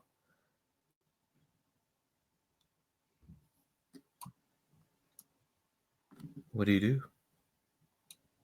Are you asking Theonin or everyone? Kind of everyone, but like if Theoden wants to run off and do something, I'll hear it. I think the scout is just trying to go up and get a closer look at what's going on and see if there's a leader, or if these they look like volunteers, or are they entranced somehow? Is somebody organizing this? Okay. Some That's scouting ahead. Yeah. All right. So because actually I've noticed this, you only assisted last session. This is the first time you're going to make a roll, Patrick. So I'm sorry about that. Okay. But so let's go through how to make a roll. So first I ask you Yeah. what action rating you're going to roll with. Yeah. So this feels like scouting ahead. Hell yeah. Then I set the position and effect. I'm gonna say you're still kind of in a desperate position because you kind of been caught out unawares. Hand mines are still the threat of hand mines are still around. But you're kind of breaking off forward. So we'll say you're still in a desperate position. That tells you how bad things go if you roll badly. And the effect is again how effective you are. I'd say this is standard. This is what you do. You scout, you watch out. So unless you want to use some of your items that you have, I think we're good. you're good. You do have fine lenses. Yeah. If you do that, then I'll upgrade your effect from standard to great. Oh, so is there a use for that? Like, do I only have a certain number of uses for lenses? Or? No, you have it. If it doesn't have any of those circles. Oh, great. Okay. Yeah, I'm definitely using my lenses. Hell yeah. So that goes up from desperate standard to desperate great. And then, so you have 2 dice. Now, here's where you can add dice. Is anyone assisting Scarlet? Can I ask a quick question? I have a Daredevil special ability that says desperate roll gain +1d. Is that the case here? Or yes, absolutely. Does that mean, okay. So you get one, Right. so you have 1 bonus die. Is anyone willing to assist? Scarlet. No, okay, that's perfect. Oh, I think we're good. Raya could assist. I'm not really sure how. yeah. If no one has like a good way to assist, that's perfectly fine. I'm okay moving ahead. Okay. Then you have a choice. You can either push yourself, which it costs 2 stress, and you get an extra die, or you take a devil's bargain, which is I introduce a complication. It's going to happen, but you get an extra die. I think I'm good. Okay. All right. You got 3 dice. Yeah, that's fine. Is that good? I feel like that's pretty good. It's pretty good. Even 1 die is like 50% a success. So, Right. Yeah. All right. Let's do it. All right. So to roll, you click Right. Scout. And then Yep, I'm good. I got it. Yeah. Holy moly. See, this is what happens now. Y'all are rolling really well now. What am I gonna do? All right. So mark XP because that's a desperate. Critical, increased effect. What's beyond great? Okay, so you get incredible detail. So what does it look like when? Actually, you know what? Just because of that critical effect, I'm gonna say you escape the hand mines as well. For sure. I'm gonna be nice for that. Just so like, I mean, I don't know, complication could still happen, and I could introduce more hand stuff. But the minefield, that means you be able to get through it, and getting out will be easier for sure. But yeah, so you kind of like dart ahead. You probably like lying down on your front and like just zooming in to see what these folks are doing. And okay, your lenses, you can kind of see the breadth of the camp, for sure. You can see that like the people digging up and planting the hand mines, they seem regular. They look like regular people who traverse the plains of Aldermark. But you can tell there's a bit of corruption in them kind of setting in. You can see that in their eyes. You can see like their skin around their eyes are starting to crack. Like porcelain, It's weird. It's like little bits there. And you see that like you can see in the distance there is some undead in the camp because the lieutenant is here. And you see like these crows, because you've not met them. Crows are like these black cloaked figures with like the proper crow plague mask on, and they are kind of like sentinels. They're standing around. There's 5 of them standing around the lieutenant's tent. They're kind of like just looking outwards. They're like sentry watches. They're like sentries, and then they kind of like look up as if like they heard something, and one of them kind of like leisurely starts to make their way towards the corral. And here's part of the critical effect. Almost all the guards, there's like 4 guards around the corral. The rest are kind of like, and there's like a bunch to the far left. There's like a crowd there. It's like it looks like they're having dinner, but you can see in their eyes that it's a bit uneasy. Like, really, we're partnering with the undead. We're doing stuff for them. What are these things we're planting in the ground? But obviously, I don't know if that's what you surmise. I don't know if that's what it actually is, but you can tell like there's some folks that are like having grub over there, and the corral is relatively things are looser than it should be. 2 6s. What am I gonna do with that? What am I gonna do with that? Yeah, I'll turn to Theonin because we've not had you roll. And I feel like you're the one most likely to do anything before the officer says anything. Yeah. So we see that the corral is relatively undefended, right? Yeah, 4 people, and I will say because part of the critical something else, I had a tick to grab the firemanes because getting to know the layout of the place and whatnot should give you a ways to get in and get out. Yeah, I do think he is likely to make a rash decision here, just because he feels like he's been waiting all day.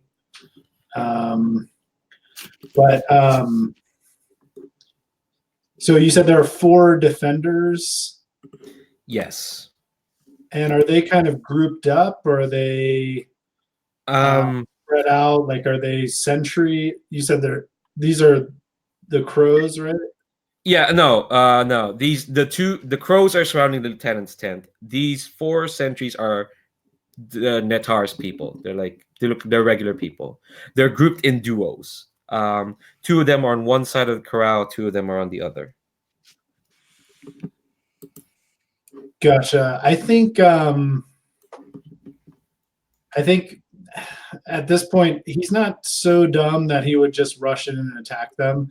But I think he might try to maneuver up to the fence so that he can get into a position to wreck it. Okay. So what's the devil's bargain for that? Okay.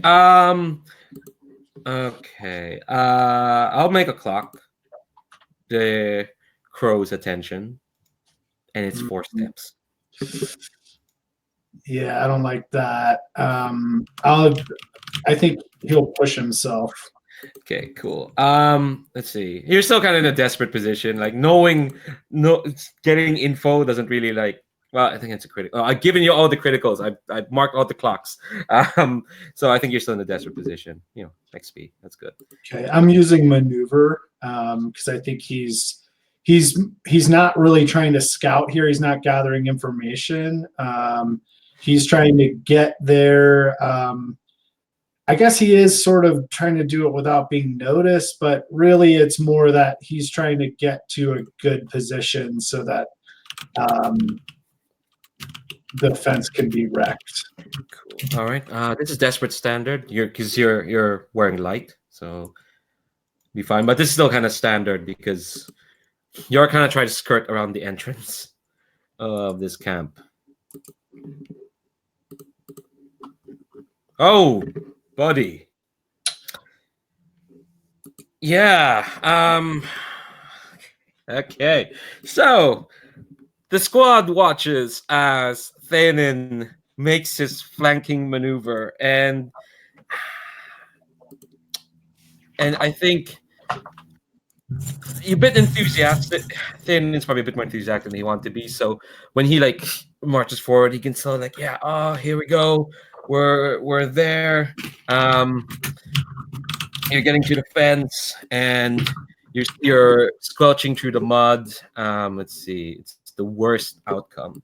So here's what happens. Oh, you escaped the hand mine, so I can't really inflict that on you. That's part of fiction. I'm gonna be nice for that, but I think you get to the fence and you kind of like look down to like almost like start hacking it when you feel like a big swipe of a spear just kind of like smash against your face, and it's kind of like it's actually no yeah it kind of like smacks against you in the face, and it's kind of like the flat end of the spear but like enough tilted so like it kind of like cuts you, and before you can kind of react, another spear will slam against your hand that's on the ground. This is a level 3 harm, impaled. Yeah, I think I'll resist that with I'll use my shield. I'll sort of splinter my shield against it, kind of classic D&D move. Does resist that just reduces harm 1 level, right? It depends. Usually it depends on the GM. If you want to play a nicer game, it resists all harm. But for here, because Band of Blades and y'all wanted to be in a desperate position, I'm just giving you what you wanted. Let's say the shield will lower it to a level 2 harm. And then I will resist with prowess that to push it down to 1. Yeah. So I just click prowess. Bonus dice. No bonus dice. Ooh, get 3 stress. Dang. All right. Can someone else to step in to help to roll a resistance on one of those 2 effects? Oh, Now, it sounded like it's 2 separate things. Like he's getting clocked in the face and he's getting his hand stabbed through. yeah. Yeah. Someone can like step in to protect if you think someone can. Yeah, I think if we can have a little flashback, I think maybe Raya and Theon, and Raya being reckless and not really caring what the commanding officer says, follows along, and they make kind of a plan for this contingency. Yeah, I know. Okay. I think she's able to see what's coming a little more than Theonin, and is able to head one of those spear people off at the pass and take that onto herself, if that makes sense. Yeah. Okay. I know we've made the roll, but I'll be nice and say that like you don't have to take that stress. Instead, Raya will take that stress. Cool. Is it 3?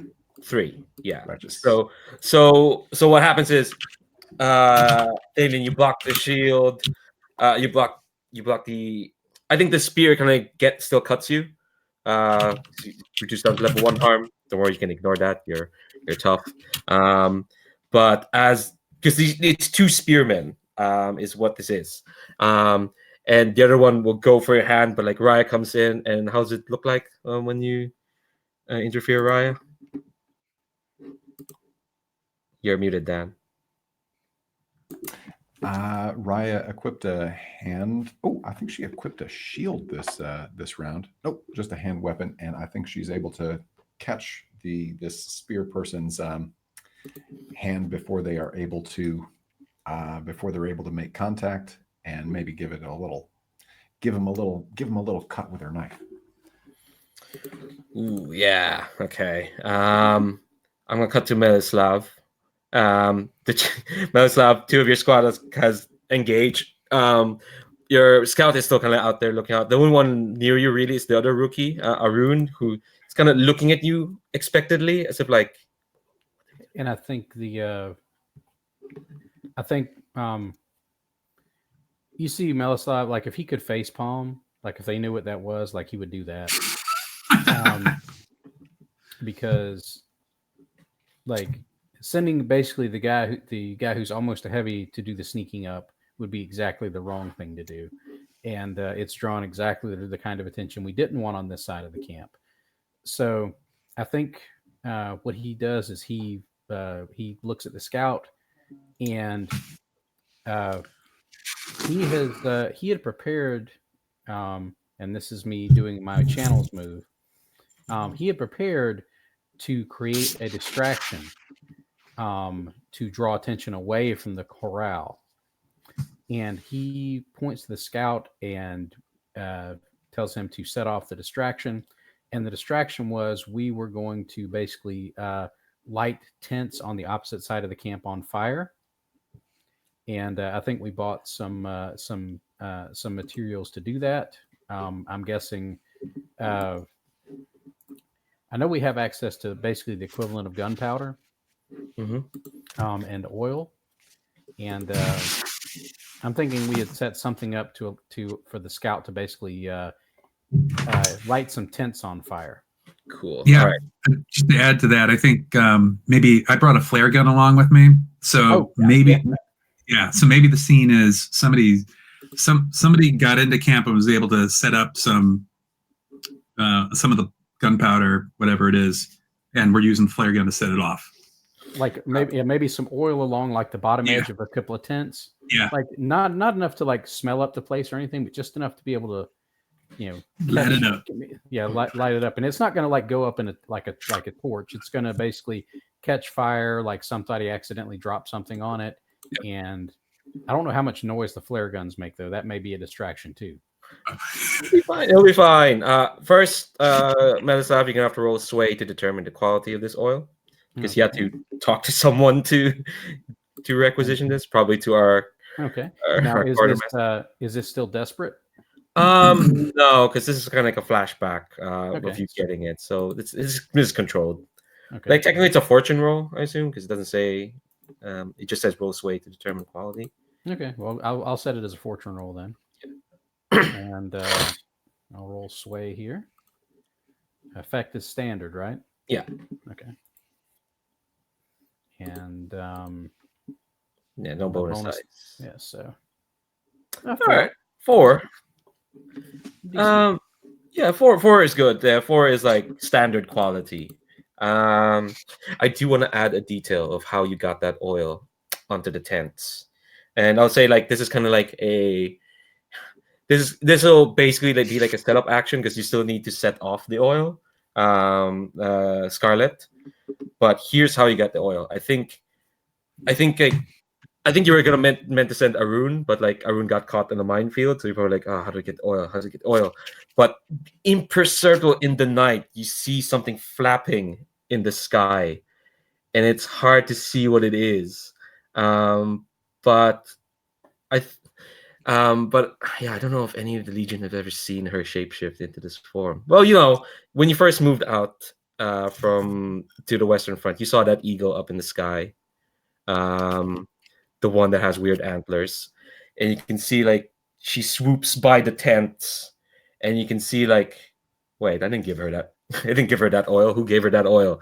And I think the Scarlet, you'll see the oil being applied to kind of like the tents as well. Look, this is the one time the Horned One's going to help you, or the Chosen of the Horned One's going to help you, but like you can barely see it in the night, but the oil's there now. Cool. Scarlet, it's up to you. Yeah. So I'm going to use the flare gun. Do you think should I be shooting as a as a roll to? This is this up to you, and and then depending on the rating, I'll tell you the position and effect. Because sometimes it could be different, you know. Like sometimes some actions are better for different setting for different situations. But the problem is maybe you don't have dice in that action. Yeah, but you get better effect in that action. Yeah, I have a little bit of shoot, and I think it makes sense to get into position. I'm still away. I'm away from our group, and I'm away from the camp a bit, enough to take a good shot. And I've got my. Can I use my fine lenses with the shot? Like, is that going to help me? Potentially?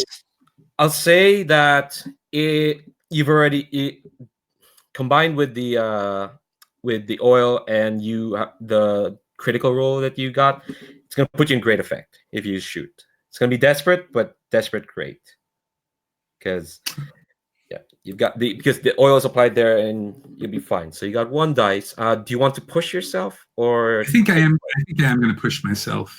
Hell yeah, that's 2 stress. Okay, so mark 2 stress. And then so position is desperate. Desperate? Yeah. And effect is great. Great. So you got 2 dice. Anyone assisting?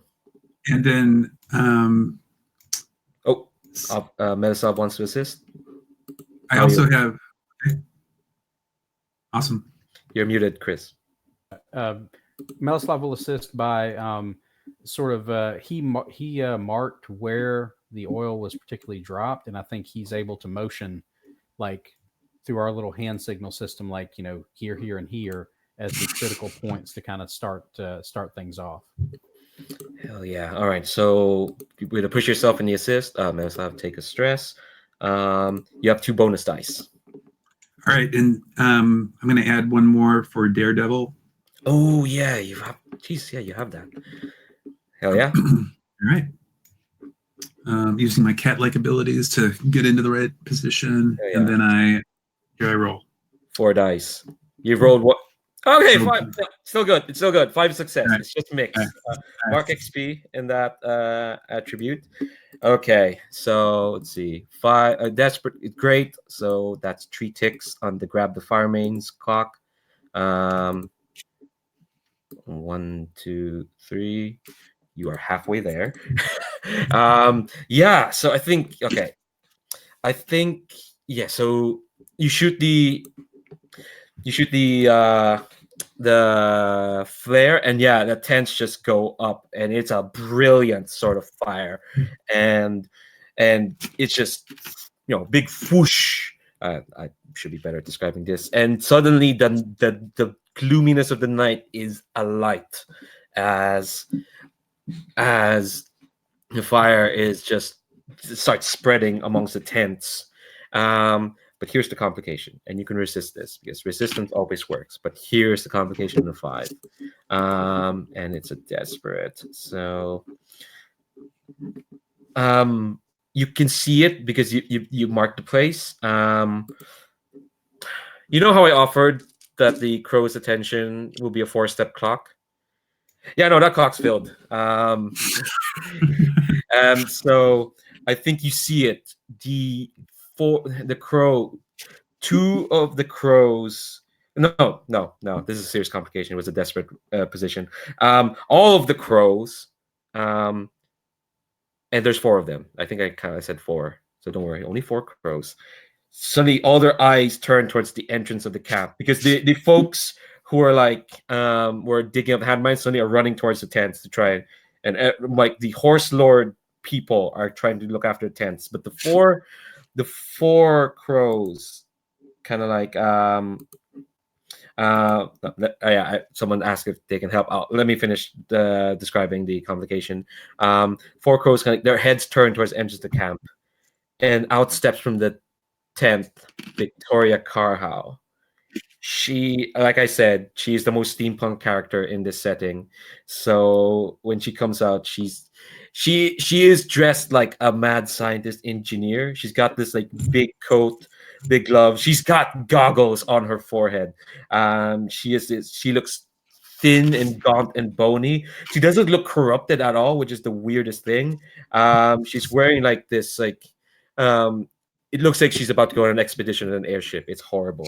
But she's like, she sees all this, and she kind of like, and you can see Scarlet, like she has like this sigh, and she starts like looking at this like clockwork sort of chronometer device on it, and starts twisting, and the crows dart towards you.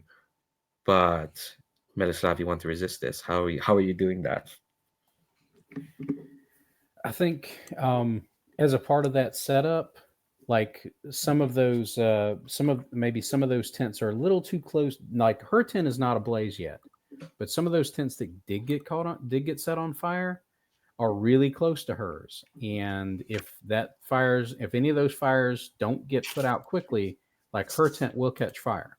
Like it's dry grass. It's too risky for her to let those folks go and leave her tent unattended. Hell yeah. I think that would downgrade it back to a clock instead of a failed clock. Okay. The clock's going to be there. I'll take that. Cool. All right. So to roll, let's see. I think this is, I'm going to say resolve, because this is kind of like keep it together. Okay. I've got, I have a bold, which gives me +1 die to resist on desperate actions. Hell yeah. So, all right. So I'm going to roll resolve. I got 1 bonus die. All right, take 1 stress. Hell yeah. And yeah, so I'm going to put the clock. Carhowl's Attention is going to be the name of this clock. But all right, let's turn to our dynamic duo. Hold on, let me like finish writing this clock. So, Thanon, you've just barely fended off these 2 spearmen. Raya is with you. What do you do? Attack the spearmen. I think I mean it's combat now, and that's really what he was looking for anyway. Of course. I think his hand weapon is like sort of imagining a great machete from Dark Souls, just like a big long, just like a piece of metal that has been sharpened, not really a sword, like kind of a cleaver. Yeah. Hell yeah. And yeah, he's so there's two guys over here, right? Yes. The other 2 spearmen are kind of like, I think they're about to run off to help with the tents on fire. That's okay. That's what Scarlet's given you. So you got 2 spearmen here. Yeah, I think it's just a pretty simple skirmish. I mean, I realize I'm probably in a desperate position here, but I don't know that there's much else that he'd want to do or that he could do. So that's fair. Yeah. So yeah, skirmish, desperate standard. I'd say, you're in a fight. You've got a hand weapon, but so does he. So do they. I'd say standard. It would have been limited because there were 2 of them, but because of the fire and whatnot, they're a bit distracted.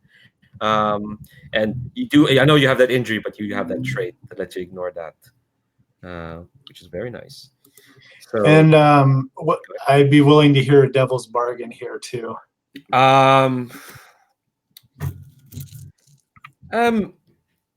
Feel the ground shift beneath your feet.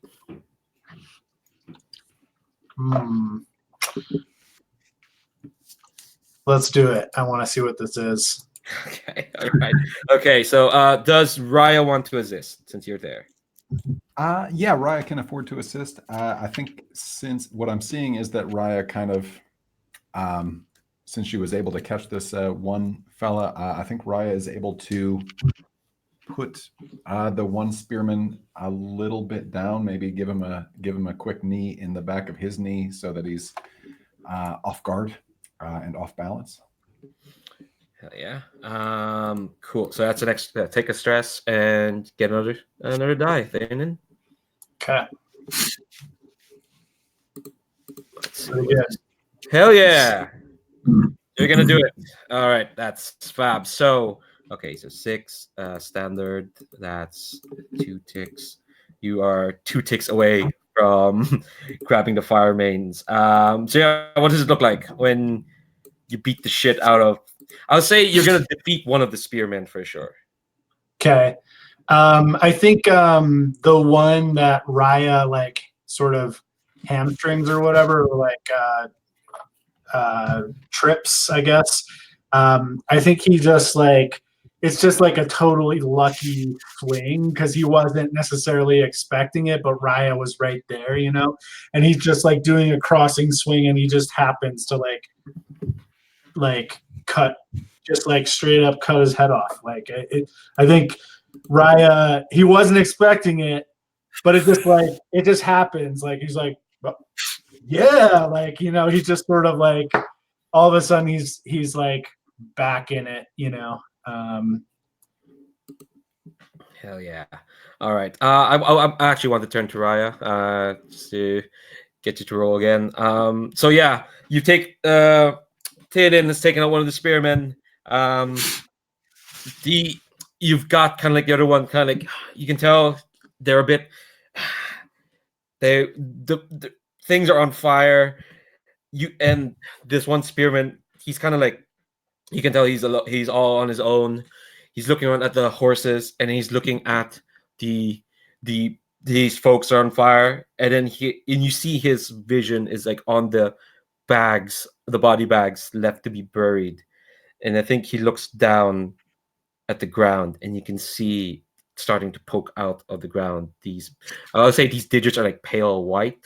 They're almost like maggoty, but you know, they're fingers. You know, they just like start poking out of the ground. But I think I'll give it this, Raya. You can know there's corruption in around his eyes. You can tell you've defeated one of his folks. Yeah, he doesn't look like he's up for it. What do you do, Raya? Let's see here. Is Raya warm enough to tell him to run away? I think Raya is going to look down, see what he's noticing, look at him, and say, "You can run away. You can make it away from us. We're not here to kill you. We're just here for the fucking horses. Go away. Run." Sounds like you're commanding obedience using force of personality. It's up to you, actually. Yes. Yeah, I think that sounds like a marshal. Hell. Yeah, really trying to anchor into his fight or flight response. Okay, all right. You can't push yourself, because if you push yourself, you die.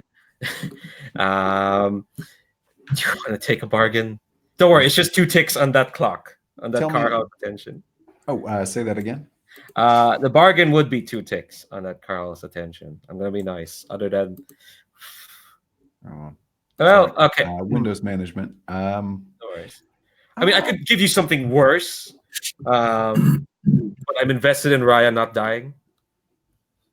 Okay, yeah, I think we can. Yeah, I'll take that devil's bargain. Cool. I'll say your position is desperate. It would have been desperate standard, but I think Theonen's beating up has kind of upped the effect. I'll say it's kind of like a stealth setup action, so it's desperate great. Do you want to assist Theonen? Sure. Yeah. He's just gonna look like he's just gonna hold up the other soldier's head as like. There it is. Okay, take a stress, Theonen. Yeah. Okay, 3 dice. Sweet. 2 bonus dice, and there we go. All right, so success, partial success, but you're gonna do it. It's enough to fill the clock for sure. So I think here's what happens. He looks at the head of his comrade, and will just like drop the spear in like fear and start running towards helping his friends. So I think we're kind of like gonna trying to figure out. But I think, okay, here's the complication, and you can resist it. The problem is, if you resist this, you might die. I think you 2 of you kind of run to like open the corral, and I think, yeah, a hand latches onto your ankle, and it squeezes. and you can feel like somewhere in a hole in its palm, which is no longer an eye but suddenly a hole. It's like squeezing, and like you can feel something seeping into your skin, Raya. You can feel this horrible blight seeping into you. You are gonna take it's because we've not seen corruption in a while in a big way. You're gonna take 3 points of corruption. As you kind of like, and I think you can. I think you pull as hard as you can, but I think there's a point where like once it feels like it's had enough, the hand kind of like points away, and when you look at it, you see that the eye has been replaced by like a mouth, and then it closes and it turns to an eye again, and it's just like watching you as you like open crown. I think we can montage just like everyone just like as the chaos is happening, as Carhal is trying to keep her tent from being singed. You can even hear like she's ordering her crows to like grab some important stuff from the tents. You make off with the firemanes. Woo! Okay. As an end of mission move, I think as we're making off with the firemanes, I am able to pull up alongside Theonin and perform. Oh, you have level 2 or 3 harm, yeah? Or you have level 1 harm, right? One level 1 harm, yeah. Okay. Then I can spend a tonic and take care of that for you. And does a reliquary block, how much corruption can that do?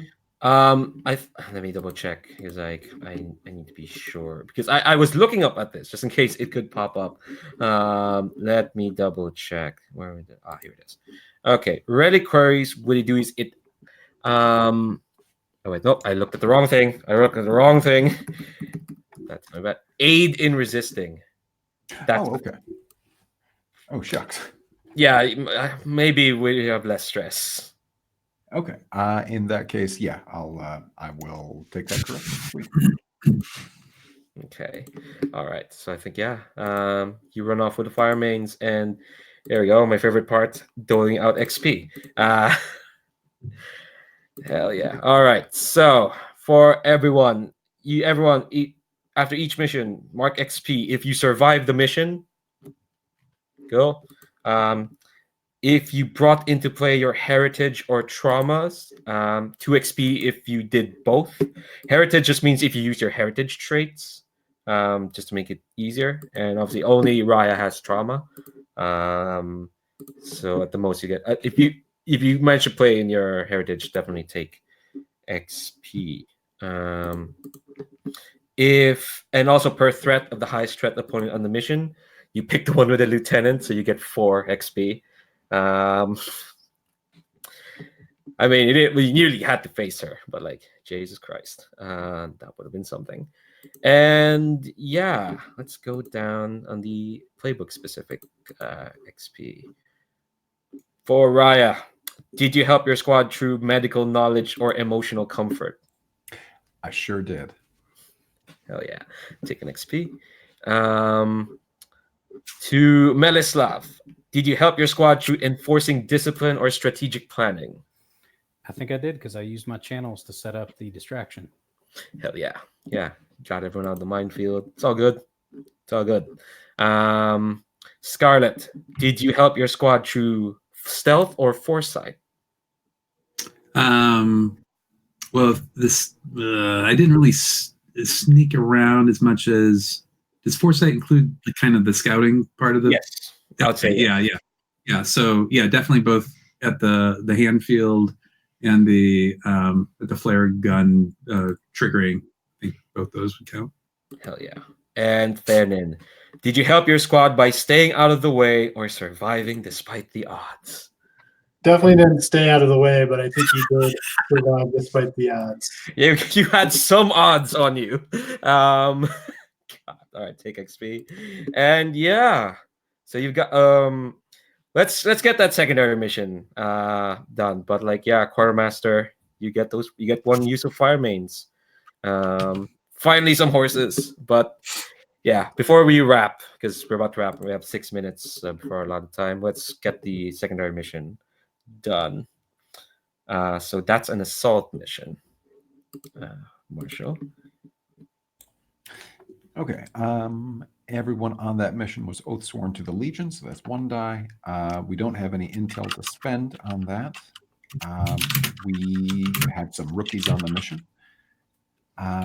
I don't think there's any reason for anyone on that to distrust leadership or fear enough to not obey orders. Yeah. And we Like did Flood send has an ego, but like he's not yet at the resisting leadership. Yeah. And we did send the appropriate specialists. Yes. And we said it's an assault mission. Yes. Let me see. Did the quartermaster, should we equip these soldiers with black shot to take an extra die? Sure, let's do that. Okay. I know it's up against humans, but they are trying to run away from planesword, so they could come across zombies. I will say though, Render has an ability. Render, one of the broken, has savage tactics and defiling use of the dead that instills fear in all soldiers. Assault mission engagement rolls take -1 die. Oh, okay. Great. But no one went on the mission wounded, so we are still at 1 die. Yeah. Great. I'm sorry. I didn't expect this to happen. I should have mentioned he had that ability. I'm sorry. Here it is. All right, and submit. Oh, jeez. Oh. Oh, God, that vulture is such a. For anyone who's watching, we rolled a 1. Don't worry, you don't lose morale because of the banner you got in the previous session. Thank God for that. So you don't lose morale at least. But okay, so that means three rookies die. I've got a question. Wait, who did you put in command of that mission? oh shit, yeah. Oh, Brother Farah. I think Farah. Farah's a titled noble. I think I put Farah in charge. So is every Orite though. Like they all have a title. Like Yeah. that's true. Yeah. Yeah. They literally make up titles. I'm the prince of this block.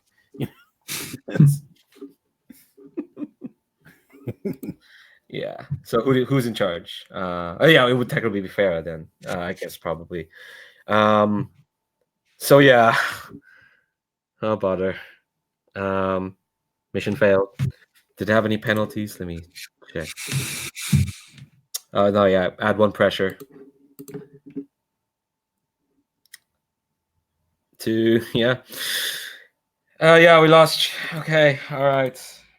Look, it's what happens. It just happens. Okay, it's just how it goes. We can figure out how to mitigate that in the future, but like, yeah. Again, highs and lows. No creamy middles in Band of Blades. Just no creamy middles. All right, we'll start that at back at camp. Sorry, Matt. It looked like you wanted to say something.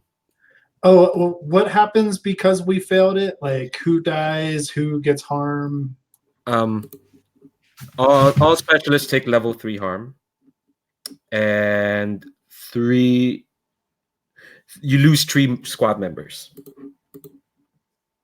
So, who did we send on that? The Lions, right? Okay.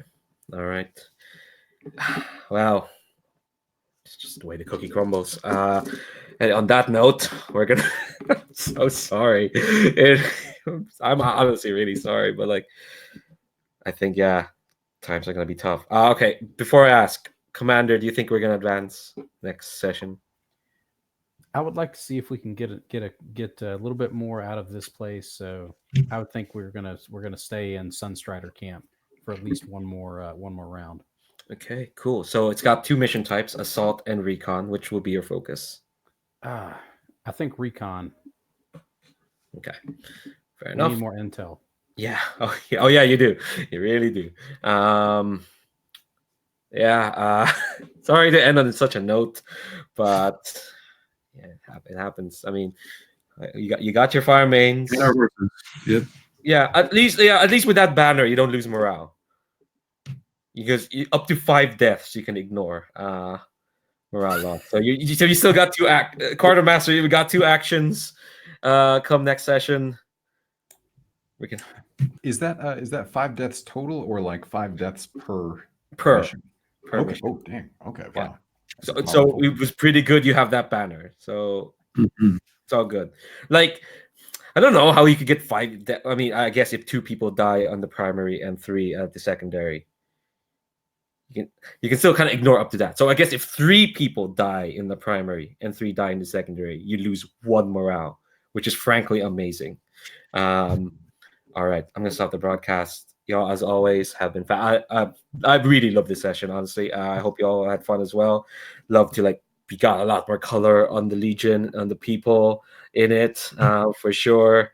I'm loving I'm loving the stories we're telling. It's just darn that secondary mission. It's rough.